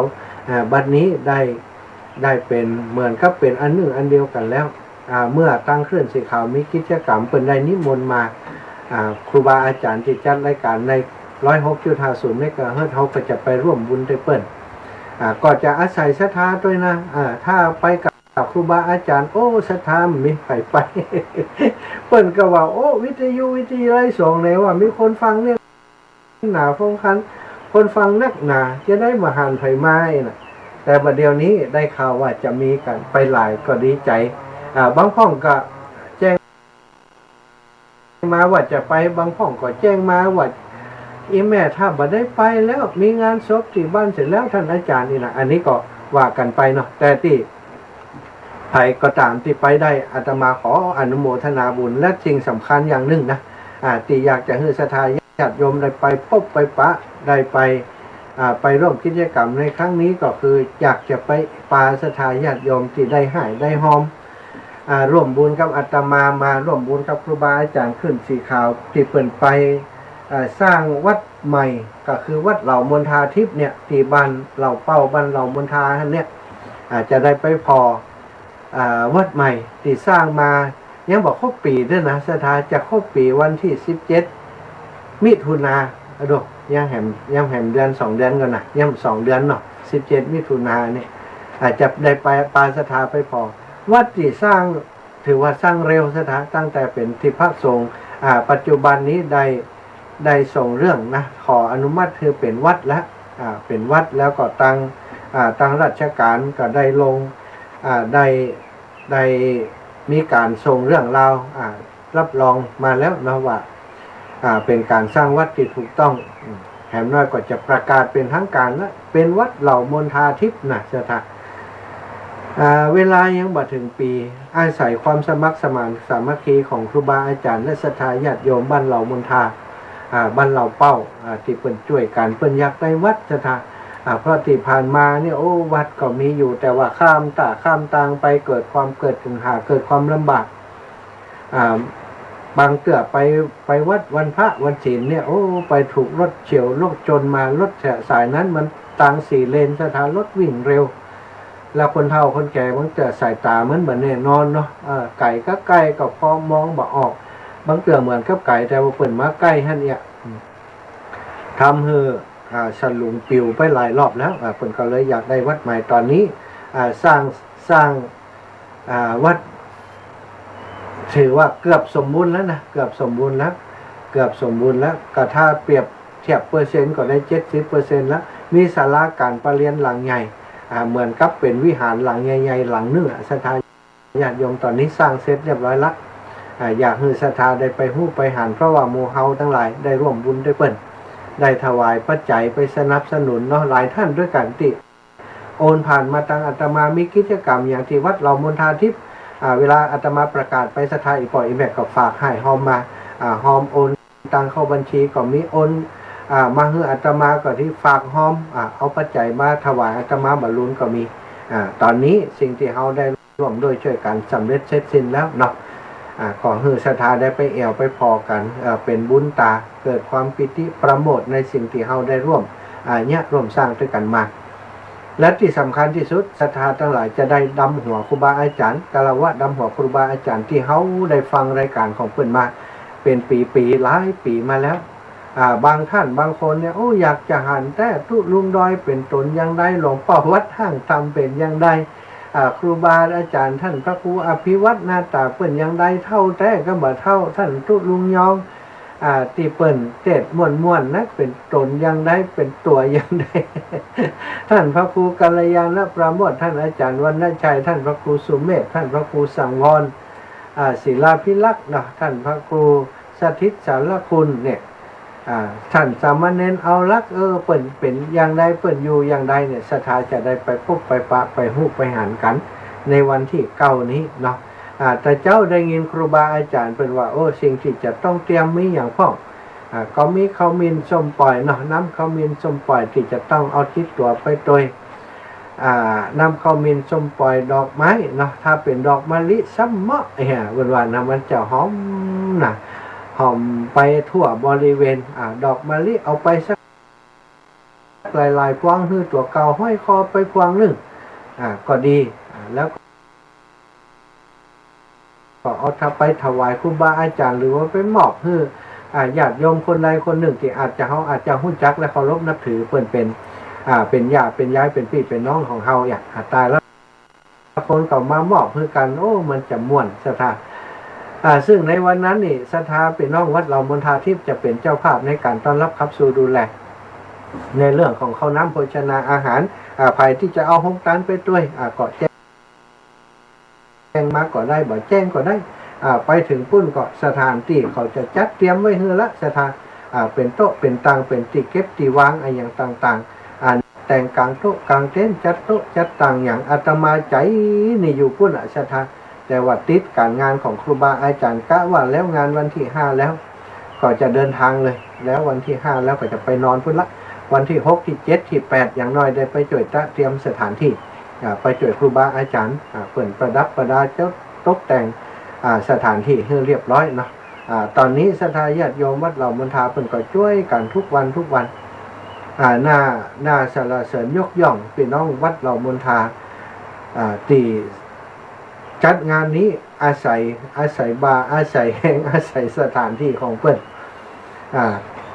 เพราะฉะนั้นการที่ไปจัดในสถานที่ของเพิ่นเนาะก็คงจะได้ร่วมบุญนะศรัทธาญาติโยมติศรัทธาอีปออีแม่ได้หายหอมมา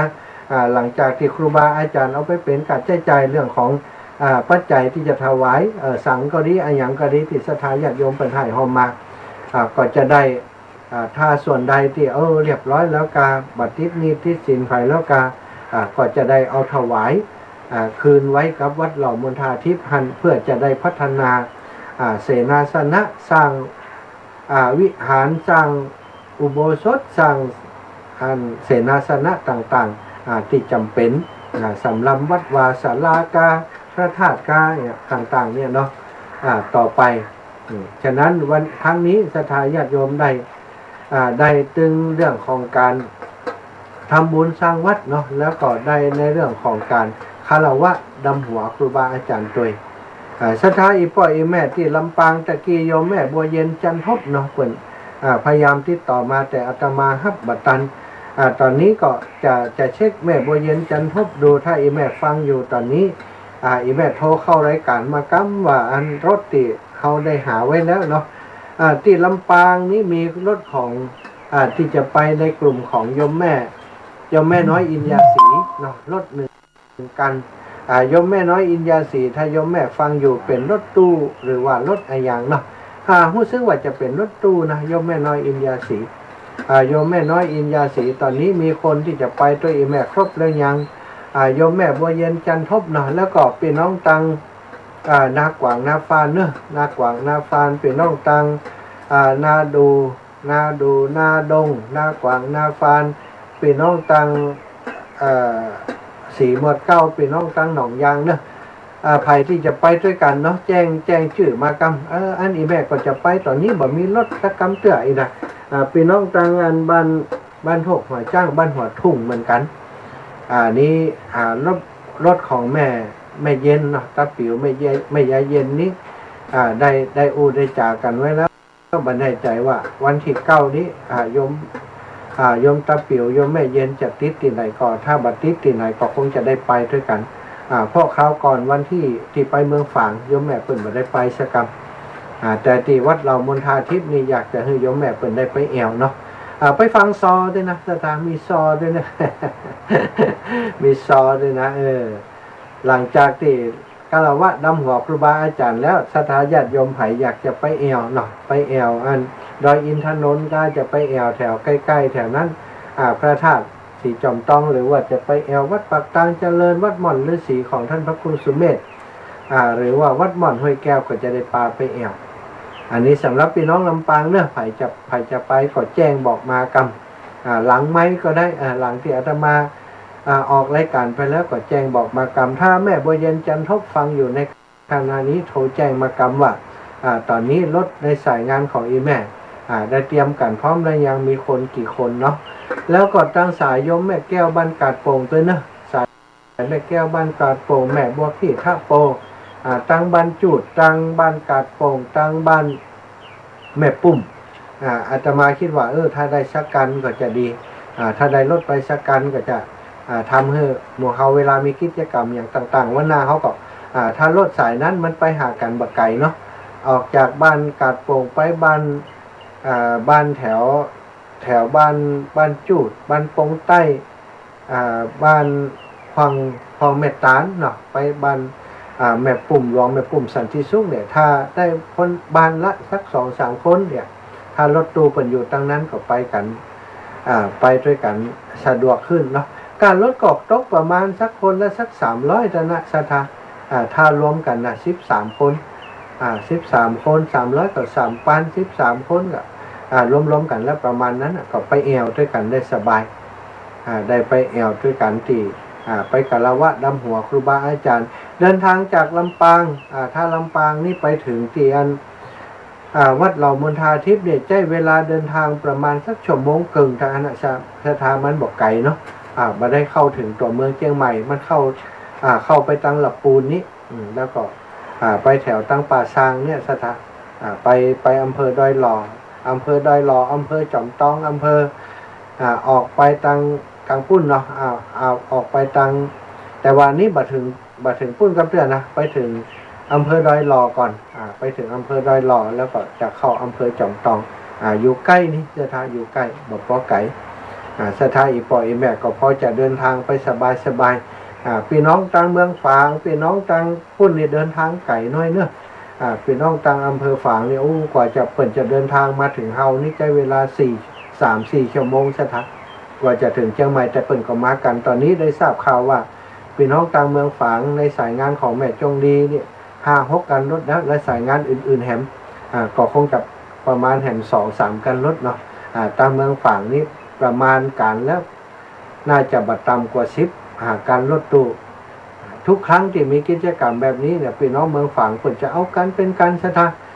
คนฟังเปิ่นนักแล้วก็เปิ่นเคยไปไหนด้วยกันบ่อยเนาะจึงระดมกันได้ง่ายแล้วเปิ่นมีกลุ่มไลน์กันตัวเนี่ยอย่างลำปางเนี่ยมีกลุ่มไลน์กันแต่เนอะกลุ่มไลน์ที่คลื่น 106.50 นี่นะของสถาญาติโยมวันหลังจะถ้ามีสถาญาติโยมที่แกว่นสักคนเนี่ยตั้งกลุ่มไลน์กันขึ้นมาเวลาจะไปไหนก็ได้แจ้งบอกกันเนาะเนอะสถาญาติโยมแล้วก็งานที่วันอันใกล้ๆนี่นะแต่กี้มีญาติโยมถามมาว่าวันที่5นี่งานที่ไหนก็ท่านอาจารย์เป็นงานที่วัดที่สถาบันธรรมาภิวัตน์แม่หม้อใกล้นะซบเตินใกล้นะบัดใจเนอะสถาวันที่5นี่เป็นงานที่วัดทุ่งทองเนอะวัดทุ่งทองของท่านอาจารย์พระประหลัดณรงค์ชัยอัครวโรเนาะเลขาเจ้าคณะอำเภอแจ้ห่มเปิ้นจะมีปอยหลวงฉลองสมโภชกุฏิแล้วก็ศาลาแล้วก็การตั้งเจ้าอาวาสวัดทุ่งทองท่านอาจารย์ประหลัดณรงค์ชัยได้มากินหอวัดเป็นสมภารเจ้าวัดที่วัดทุ่งทองหลายปีมาแล้วตอนนี้ได้รับการแต่งตั้งเป็นทางการจากหลวงพ่อเจ้าคณะจังหวัดลำปางคือเป็นเจ้าอาวาสวัดทุ่งทองเนาะสถาญาติโยมทั้งหลายอีพ่ออีแม่ทั้งหลายเนอะก็จะไปร่วมกิจกรรมกันในวันที่8โยมแม่บัวเย็นจันทบก็ได้ข่าวว่าจะมานะแม่น้อยอินยาศรีก็มาแม่บัวเย็นจันทบก็มาพี่น้องทั้งอื่นบ่แน่ใจว่าจะมีไผมาพ้องเนาะแม่บัวเย็นมาแล้วอีแม่ว่ายังไดวันที่9แม่ได้ไปจ้าโอ้ยังไดขาดทุนกับอีแม่ไปรถของกำจีว่ารถที่แม่เมานะรถกันอื่นมีอยู่อีแม่ต้องไปกับเขาไปง่อมหาได้วันที่5นี่แน่นอนวันที่5แน่นอนวันที่9ก็แน่นอนเดี๋ยวจะเดี๋ยวก็เช็ครถอีแม่ตั้งไทยแม่มไปกับคนตั้งปูปุ่นที่เป็นไข่ไปเป็นกับนี้ไข่ไปขอโทษจ้าร้านหมูเปิ้นน่ะมันไปด้วยกันนั่นเดี๋ยวนี้ยังโทรหอยจ้างเดี๋ยวก็ออกรายการได้จะโทรหาตาปิ๋วไม่เย็นตาปิ๋วถ้าของอีแม่ถ้าวันที่9นี้จะได้สักกี่คนจะมีสักกี่คนที่อยากไปดำหัวครูบาอาจารย์วันที่9แม่ได้ถามเดี๋ยววันที่5แม่จะถามเขาก่อนเจ้าน่าถามเขาเพราะว่ารถนี่มันมีหลายตีอยู่เดี๋ยวเขาจะประสานให้เจ้าได้แม่จะถามว่ากี่วันที่5นี่ให้แม่กับบ้านของจ้าง2คนนี่เต็มละอ๋อเจ้าอีเมลเต็มละหน่อยได้ละหน่อยเจ้าดีละของงานของแม่น้อยอินยาศรีแห่งกันวันที่5นะเจ้าเจ้าแต่วันที่9นี่แม่ยังได้ว่าแต่พ่อแม่ว่าเดี๋ยวหลายอย่างนี่แหละเดี๋ยวเขาป้ากันวันที่5ค่อยอู้กันกำเนาะเจ้าสาธุแม่สาธุบุญรักษาเนอะสาธุเจ้าวันที่5วัดทุ่งทองเนอะสถา วันที่5วัดทุ่งทองแม่จันผาเรือนงามเจริญปอนแม่ อันนี้แม่จันทาจะย้ายมาทำอาหารได้โอนเงินไปแล้วเด้ออีแม่เอาเข้าเตียนวัดอันเหล่ามณฑาแล้วเนาะวัดรอมนทาเจ้าแม่จันผาเรือนงามแม่จันกินกีฬาเหมือนคนโอนเด้อแม่จันผาเรือนงามอีแม่อันโอนไปตัวใดก็500เนาะ700แหละของแม่500ของแม่มอน200แม่มอน200เนาะมีในไลน์เขาเนี่ยไหมจะดูตอนรวบรวมถุงกำหรือจะประกาศให้ทราบนะครับจะขอบคุณแม่เนอะแม่จันผาเรือนงามบ้านหนองกระบ้านนั้นพระเจ้าทันใจเจริญพรแม่พี่อินโอ้เหมือนได้โอ้บัดเดียวสถานีดีแล้วกาสถานีดีแล้วกาดีแล้วดีแล้วเนาะเรดิโอน่ะดีอยู่เลิกแต่ดินถิ่นนานี่มันได้ยินมันรบกวนกันขนาดขืนมันนักเนาะขืนทหารขืนนี่เนาะไม่ไว้ได้ไม่บุญพัฒนาไปทุกคนเนาะการอย่างไรพัฒนาบุญทุกคนเนาะเป็นยังพัฒนาบุญตัวเนอะได้ละหัวมีข่าวการงานบุญกับอนุโมทนาก็ได้บุญแล้วอีแม่เจ้าสาธุขอบคุณอีแม่นะเจ้าสาธุเจ้าสถาญาติโยมนะพี่น้องต่างงานนี่รู้พี่น้องต่างงานบ้านประตูต้นพึ่งวัดประตูต้นพึ่งคณะสถาวัดประตูต้นพึ่งเคยมาร่วมงานของท่านอาจารย์พระประหลัดณรงค์ชัยเนาะอาคาวโลเคยได้มาให้มาหอมเปิ้นเนอะท่านอาจารย์เปิ้นก็เรียนเชิญบอกท่านอาจารย์มหาบอกอีแม่รัตดาแม่มูนั่นจิมนะตอนนี้บอกให้เปิ้นฟังอยู่ก่อนแม่รัตดาถ้าอย่างไรไปน้องประตูต้นพึ่งเนอะแม่เย็นเหมือนกันกะฮะแม่เย็นนับสกุลใจเย็นนี่กะแม่สมจิตแม่สมจิตใจเย็นเนอะบ้านประตูต้นพึ่งมาแอวด้วยกันนะไอ้แม่ไปแอวตีอันไปแอวคณะญาติโยมกลุ่มนี้สถาญาติโยมไปแอวแถววัดเหล่ามณฑามาแล้วเนาะครั้งก่อนเพิ่นก็ไปที่วัดเหล่ามณฑาทิพย์ต้องขอบคุณอีแม่ทั้งหลายเนอะวันที่9ก็อยากจะเจริญพรไปแอวตัวแล้วก็ตั้งวัดถุงทองนี้ก็วันที่5เนาะตั้งท่านอาจารย์พระประหลัดณรงค์ชัยอาคาวโลก็เจริญพรบอกบุญกับสถาญาติโยมทุกท่านทุกคนถ้าไผที่บัติดภารกิจยังจะมาร่วมบุญด้วยกันได้ก็ขอเจริญพรไปแอวหากันไปร่วมบุญด้วยกันถ้าไผเป็นจ้างฟ้อนก็เอาชุดจ้างฟ้อนไปตัวก็ได้ ไปฟ้อนเปาะประตานเพิ่นเนาะใกล้นี้นะสถาญาติโยมวันที่5และวันที่9วันที่9ก็วัดเหล่ามณฑาทิพย์นั่นก็คือกาลวะดำหัวครูบาอาจารย์ในเครือข่ายคลื่นสีขาวของเฮาท่านพระครูอภิวัฒนวิกรมนะได้แจ้งไปในรายการที่ท่านอาจารย์จัดอาตมาก็ได้ตอนนี้เนาะก็ขอดูสำหรับญาติโยมที่เปิ่นหอมเป็นเจ้าภาพสั่งที่จะตานถวายครูบาอาจารย์ในวันนั้นเนอะสถานที่มาที่แจ้งผ่านอาตมาก็หลายท่านด้วยกันโยมแม่ย่ามอมคุณศรีแม่ย่ามอมเป็นเจ้าภาพ1สำหรับแม่ย่าซิมมุนีแก้วเนาะก็ได้แจ้งมาว่าอีแม่ก็จะเอาสำหรับ1นี่นะส่วนท่านอื่นๆวันนี้ที่แจ้งมาตะกี้เนี่ยแม่มอนชัยรุ่งเรืองเนี่ยหอมมา200สมทบมาเนาะแล้วก็โยมแม่จันเรือนงามแม่จันผาเรือนงามพร้อมครอบครัวร่วมบุญมาแห่ม500อันนี้ก็ในสายงานนี้ได้700นอนแล้วก็แม่แก้วประกอบศิลป์พร้อมลูกหลานบ้านแม่ปุ่มสันติสุขร่วมบุญมา100 บาทปอดาบทองหล่อแม่นุชหานฟ้าเลื่อนบ้านแม่ปุ่มหลวงแม่คำปันบุญธรรมบ้านแม่ปุ่มหลวงแม่ไล่บุญธรรมบ้านแม่ปุ่มหลวงร่วมบุญหอมกันมา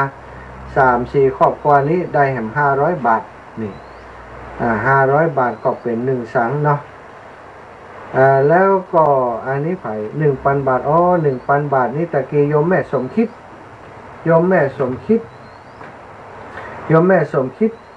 ราชบุรุษเนาะบ้านหัวเสือดอนไฟ อ่าลั่นตองลาดหน้านะลั่นตองลาดหน้าร่วมบุญมาแหม1,000 บาทนี่ก็ได้2 สังที่จะถวายครูบาอาจารย์เนาะต้องอนุโมทนาขอบคุณกับศรัทธาญาติโยมเนาะตั้งแม่สวยเวียงป่าเป้าแม่นั่นก็เพิ่นก็โอนผ่านมาเหมือนกันผ่านไปตังวัดเหล่ามนทาแล้วเนาะเพิ่นได้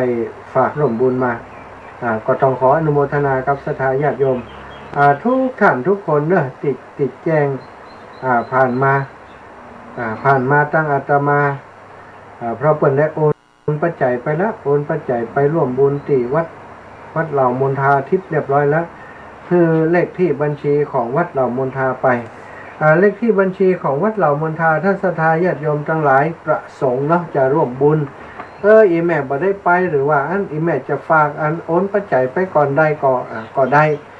แต่ว่าถ้าเป็นไปได้ถ้าไปได้เนาะก็เขียนซองไปแล้วก็ไปถวายเองเลยอาจารย์เพิ่นก็แจ้งมาอย่างนี้ศรัทธาญาติโยมครูบาอาจารย์จะได้ป้อนคือเขาจะได้อิ่มบุญอย่างเต็มที่หรือว่าจะถ้าไม่ได้ไปแต่ก็โอนปัจจัยเข้าบัญชีธนาคารของที่พักสงฆ์เหล่ามนทาก็ได้เนาะซึ่งบัญชีที่พักสงฆ์เหล่ามนทา020-208-877-257เนอะศรัทธา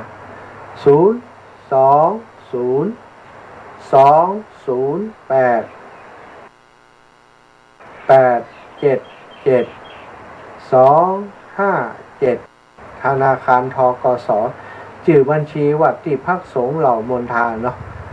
ถ้าฟังบัตรท่านอาจารย์แต่ว่าจำเบอร์เท่าใดอีพ่ออีแม่ก็โทรมาหาก็จะบอกคือทุกท่านเนาะทุกคนที่ต้องการเลขที่บัญชีที่จะโอนปัจจัยไปร่วมบุญในครั้งนี้020-208-877-257ศรัทธาญาติโยมทั้งหลายเอาแบ่งปันเวลาให้ศรัทธาโทรมาละตอนนี้เวลา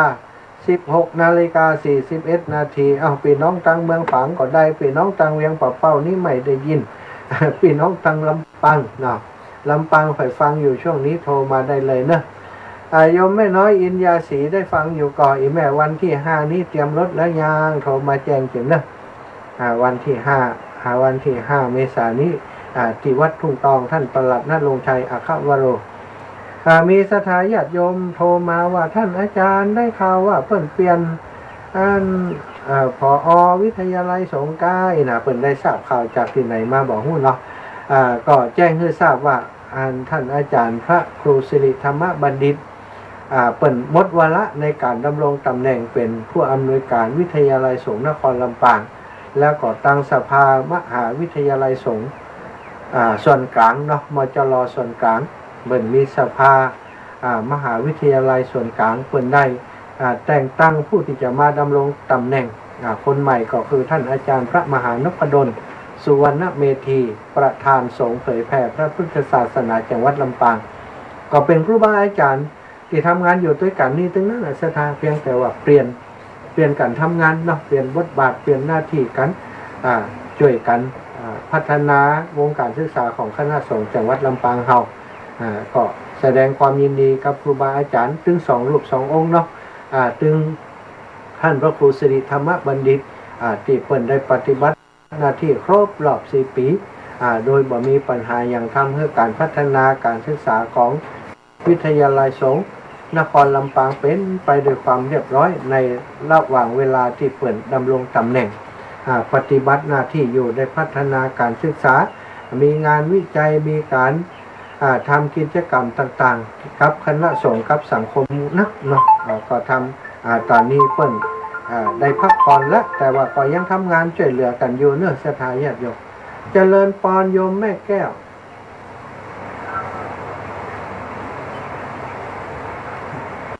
เจ้าได้ไปก่อนวันที่9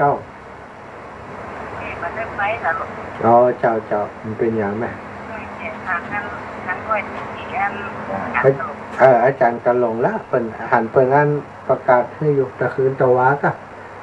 วันอาทิตย์เปิ่นออกรายการตะวาเนาะแม่นก็เปิ่นออกรายการเปิ่นแจ้งอยู่ครับเจ้า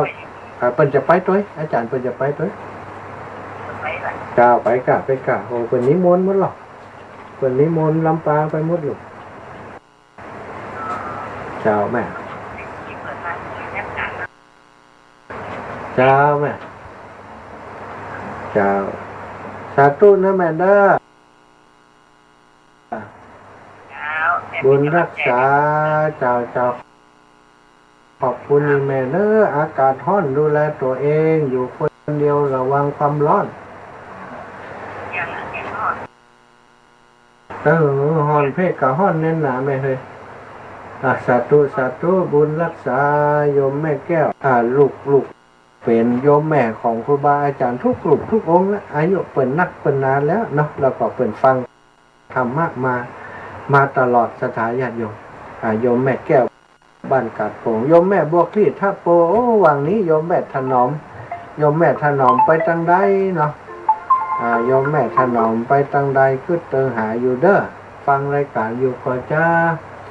โยมแม่น้อยบัวไข่ได้ข่าวว่าจะไปไหนซบเตินกะจะไปตั้งไหนวันที่5นี่โอ้วัดตุงตองน่ะไปอย่างซบเตินบุญน่ะ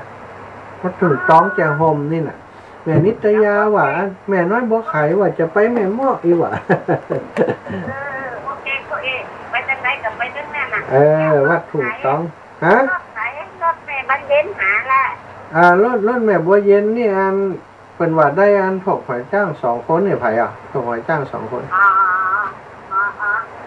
แม่ดีน้ำเด็กหญิงบัวไข่เด็กหญิงบัวไข่เดี๋ยวจะถามของงั้นถ้าปิวก็ไม่ยาเย็นเปิ่นจะอันวัดถุงทองนี่เปิ่นได้มาก่อยเนี่ยเปิ่นได้เปิ่นมีซอคณะใหญ่เนอะถ้าเน็ตขนาดแล้วอาจารย์จะลงไปก็ไปกะเปิ่นมูจะโฮมเปิ่นนิมนต์หมดลงเจ้าแล้วถ้าอาจารย์จะลงไปเดี๋ยวแม่จะมีของขวัญพาทุกคนนะก็ป้าเปิ่นอยู่แล้วเป็นป้าเปิ่นนะเจ้าถือมาถือหูเจ้าสาธุเด้อจ้าบุญรักษาเจริญพรโยมแม่ไว้ต่อเจ้ารู้เจ้าแม่เดี๋ยวก่อนเด้อเมียคือก็ได้จุดนี่บางทีเป็นเนี่ยนี่ชวนแม่ยงเห็นจนแม่ยงเห็นบางทีจนปวดข้ามันนั่งกินเราอีแม่ได้ไปด้วยนี่เดี๋ยวก่อนแม่เดี๋ยวยีคิดแต่ชวนลูกแม่ยงแปลงนี่คนวันนั้นเป็นวันที่แต่หน้ากากกันพอแล้วจนกันย้อนเล่าที่จะใหม่ด้วยจะได้ไปหันบ้านเนี่ยแม่ไปนะบุกจีบจังบุญบุกจีบจังลูกเนี่ยปลอดฟันอีแม่จะได้ไปเอวหาครูบาอาจารย์ทั้งคนเพิ่นจะได้พบได้ป้าของน่าใครหันแต่ดีกว่าเดี๋ยวก่อนน่าลูกก็อยู่แปลงก่อนจ้าแม่ถนอมป้ากันพ่องก็ป้ากันเมิ้นนั่นนี่แม่ถนอมก็อู้ว่าถ้ามีอย่างก็เอาเข้ากินเลยอย่าได้ไปพ่อคนทำให้ดีดำหัวครูบาอาจารย์วัดใกล้ไปว่ารับไปแล้วสั่ง500ไปว่านะเจ้าแต่ว่าถ้ามีอย่างก็ยกแม่ว่าเขียวเฮาชวนถนอมจ้อยไปว่านะเจ้าไม่เอาบ้านนี่จัดมันเขาหนักเขานั่งอินดูเนาะวันนี้อยู่ตรงใดเมื่อวันนี้แหละวันจันทร์นี่เจ้าอีแม่วันจันทร์นี่แหละใครแม่หมายถึงใครแม่ถนอมเนาะแม่หลานเจ้าสะพานจังใดบอกลูกก็ได้มาค่ะสามีก็ได้มาพี่ค่ะพูดน่ะแล้ววันที่9ว่าไอ้แม่จะได้กลับนะวันที่9พุ่นน่ะแล้ววันที่9ก็จะได้กลับวันสุนทรมื้อนี้ทำแล้วนี่คำที่กลับไปมาหล่นหลีพันนี้ชอบนี่แล้ววันเดี๋ยวนี้อยู่เมืองปานเอาบุญผักจ้าไอ้แม่ก่อนวันผูกกับไปช่วยเจียวโฮมเจ้า จ้าสาธุบุญรักษาอีแม่เนอะจ้าจ้าบุญรักษาบุญรักษาจ้าแม่บัวขี้ถ้าโพบานจุดหลวงนะก็มีศรัทธาอยู่เป็นตีเป็นแห่งไปนะเพิ่นอยู่ตรงนั้นตรงนี้ก็เป็นตัวแทนส่วนใหญ่ปีเพิ่นฟังรายการเพิ่นบ่ค่อยได้โทรเนาะจะทานเนาะเพราะเพิ่นบ่ค่อยได้โทรเพิ่นแต่เฮาก็บ่ฮู้ว่าเพิ่นอยู่ทางใดพ้องแม่ยายเพ็ญนี่อยู่วัดพระแก้วดอนเต่าก็ได้ไปแอวหาหลายละแม่ยายเหลิมเนาะ ก็แต่จังโทรมาใกล้กับแม่ยายเพ็ญมันก็คือเติงหาเพิ่นเหมือนกันเพิ่นจะเพิ่นได้โทรมา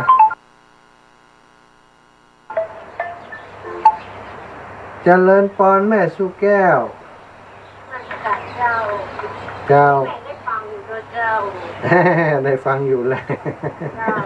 เจ้าแม่อีเจ้าอีแม่โอนมาจังไดโอนมาที่เฮาพี่กะแม่ละกะอ๋อโอนบัญชีเฮาแหละแม่สุแก้วคำอ้วนสุแก้วคำอ้วนเดี๋ยวพอก่อนนั้นแม่สุแก้วคนละ500เนาะแม่โอนมาของบ้านเฮาเนาะของเฮาเนาะโอเค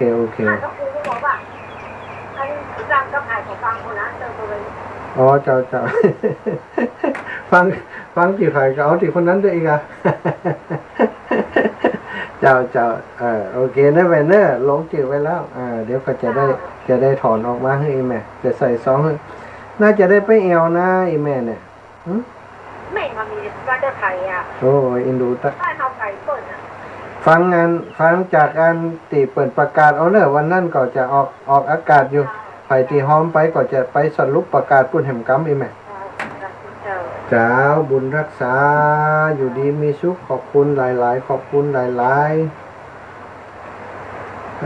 ๆเปิ่นได้โอนมันแล้วอีนะโยมแม่ยายแม่สุแก้วคำอ้วนสีโพธารามมีจากหลายที่หลายแห่งสถานญาติโยมที่เปิ่นฟังรายการเมื่อเตือแม่อ้วนสันกำแพงโยมแม่อ้วนเจ้าอีแม่ภาษาเจ้าท่านค่ะอันแม่อ้วนต้องเจียวหอมดำหัว200ทีนี้จดชื่อธนาคารบัตตันนะคะท่านจดแถมไมนอเจ้าแม่มีประกาศแล้วยังอันนี้ค่ะ208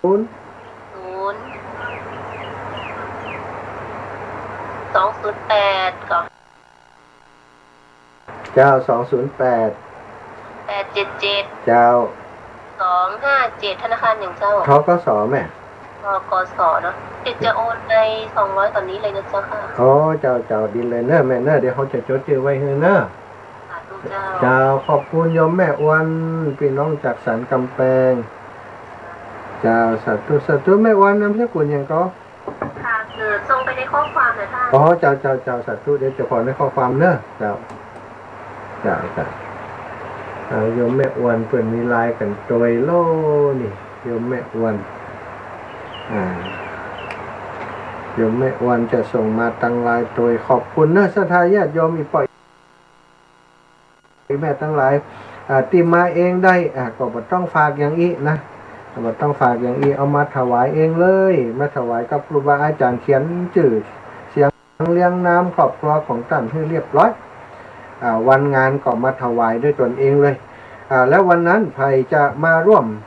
เอาพักผลไม้เอาของใจอย่างต่างๆเนี่ยมาใส่สำรับใส่สั่งของครูบาอาจารย์ก็เอามาเลยประมาณครูบาอาจารย์ที่จะมาให้ศรัทธาญาติโยมกะละวะดำหัววันนั้นประมาณ40 ถึง 50รูปนะศรัทธาก็เตรียมมาด้วยตัวเองจะเป็นของใจก็ดีจะเป็นอาหารการกินก็ดีได้หมดนะเอามาใส่สังสำหรับที่ครูบาอาจารย์ที่เขาจะได้เอาถวายครูบาอาจารย์ตังวัดเหล่ามณฑาเปิ่นจะเตรียมภาชนะหรือว่าก๋วยซ่า ไว้เฮือศรัทธาจะมีอย่างก็เอามาใส่เป็นผลไม้หลากไม้ เป็นข้าวของเครื่องใจต่างๆก็เอามาใส่เองเนาะเตรียมกันมาเองก็ตีกูเตือก็แยกกันแยกสถานกูเตือตีจัดตีอื่นเนาะตีอื่นก็แยกกันแบบนี้เพิ่นจะมียังปีที่เฮาจัดดอยนางแก้วปีก่อนเนาะก็จะมีมีเครื่องสังมีเครื่องที่จะเป็นภาชนะใส่สังใส่ของต่างๆเนี่ยฮือศรัทธาญาติโยมไว้เรียบร้อยเพิ่นตีจื่อไว้ฮือเรียบร้อยศรัทธาญาติโยมอีปออีแม่โอ้อันนี้ของท่านอาจารย์นั่นอาจารย์นี่ก็เอาใส่ไปเลยเนาะตุลุงอย่างตุลุงยองนี่เปิ้นศรัทธาญาติโยมที่ฮู้จักเพิ่นจะฮู้ว่าเพิ่นชอบกินเมี่ยง เอาทำเมี่ยงถวายท่านอาจารย์ตุลุงก็สามารถทำได้เพิ่นจะเขียนชื่อทิ้งมาละศรัทธาญาติโยมสำหรับสั่งที่จะถวายครูบาอาจารย์ในวันที่9เนาะศรัทธาญาติโยมตอนนี้เวลา 16:54 นาทีก็ขอแจ้งสำหรับเลขที่บัญชีธนาคารของวัดเหล่ามนทาทิพย์นะวัดเหล่ามนทาทิพย์วัดเหล่ามนทาทิพย์ก็คือ020-208-877-257ธนาคารธกส.ศรัทธาญาติโยมสามารถโอนเข้ามาในบัญชีของวัดเหล่ามนทาทิพย์ได้เลยเนอะเจริญปอนอีแม่จะช่วงไป500เนอะเจ้าอีแม่จะส่งไปที่วัดเหล่ามนทาเนาะเจ้าที่พักสงฆ์ล่ะเจ้าที่พักสงฆ์เหล่ามนทาอีแม่020นี่แม่จดแล้วยังจดแล้วลองบอกให้ฟังแม่ใส่ซองนี่ไว้จังวันที่3แม่จะพาทานสองชาติไว้นะแล้วผมได้ไปหาเช็คเตี้ยน่าก็ไม่น่าจะเสียนะไปที่อันนั้นโดยที่ใช้ไม้โดยเจ้าอีแม่500เจ้าแล้วก็ทางโดยเจ้าแล้วไปได้มาแบบมาหาแม่ก็มันได้แหละตู้อีแม่เดี๋ยวนี้ยุคลุกยาโฮมก็จะตีเข้าเจ้าใหม่เลยนึกว่าแบบมันได้ไม่จะพาไปช่วงนี้32วันไม่เวลาเลยอย่างใดดีอีแม่ฝากโอนเข้ามาเอาได้ก่อนมีไผโอนคือมีไผย่างคือใดก่อนตีโอนนั่นตีจ่างแนวอยู่กรุงเทพพุ่นโอ้ตีจ่างนั่นนะอยู่กรุงเทพพุ่นแหละไม่เขียนเตรียมไว้จังในวันที่3พุ่นแหละมาได้ทานก็มาหยุดได้โวเวลาเนี่ยเจ้าก็เลยวันฝากเขียนใส่ซองไว้ให้เนาะใส่ซองไว้นี่ก็เอาไปได้ทำวุ้นเลยจ้ะอันนี้ที่พักสงฆ์นี่แม่ไม่ไปกันได้นะก็ถ้าอีแม่โอนที่พักสงฆ์ได้ก็โอนไปอย่างเดียวกันนะคะแต่ตีไฟไหม้หรอตีไฟไหม้มันถ้าโอนในมันก็โอนอย่างเดียวกันไงหมายความว่าอีแม่ก็โอนถ้าติดไฟไหม้อีแม่ก็โอนเข้าบัญชีของอันหลวงพ่อพระครูสุจิตตานุรักษ์เลยบอกเครื่องไหนก็บอกตั้งเมากับเข้าอยู่เหมือนกันเนี่ยโจ้แรงบึ้ดก็จดเนอะบึ้ดเขาจะเข้าไปพอในขั้นก่อนเดือนนี้เขาก็จะทำได้ละแรงบึ้ดได้หันหน้ากันนั่นหรอกันนั่นแฮะเพราะว่าช่วงนี้มันเตี้ยววนไปจ่วยงานครูบาอาจารย์ติ๊กๆเนาะแม่เนาะมันมีเวลาเข้าลำปางเข้าในยังจะเป็นอย่างเจ้าไปอ่านจดที่ใครไม่แม่เนาะเจ้าบึ้ดจะจดให้แม่เนอะเจ้าสาธุแม่เลื่อนคำตาเทพน่าสาธุที่พักสงฆ์เรามนทาที่พักสงฆ์เรามนทาเจ้าจ้าสาธุบุญรักษาอีแม่เนอะจ้าของเรามนทา6:58 นาทีตอนนี้ตะกี้ท่านอาจารย์ท่านพระครูสิริธรรมบัณฑิตบอกว่าเมตตาออกต่อกรรมนะครับกำลังกลับจากวสเข้าเก่งว่าจะบัดตันเนาะก็เดี๋ยวจะเปิดเพลงรอสัก 2-3 เพลงก่อนถ้าท่านอาจารย์ บัตรตันก็จะได้เข้ารายการแทนท่านอาจารย์เนอะสถานญาติโยมถ้าเปิดตันก็จะคือเปิดได้เข้ามาพบปะกับญาติโยมต่อไปเนาะช่วงนี้ก็ขออำนวยพรให้ศรัทธาญาติโยมตั้งหลายที่ฟังรายการอยู่ในขณะนี้จากตังคลื่นสีข่าวเพื่อชาวประชาเนาะอาตมาภาพหมดเวลาหมดแล้วก็ขออำนวยพรให้ท่านอยู่ดีมีสุขอายุบันขอนยืนจัตตารโอธรรมาวัฏันติอายุวันโน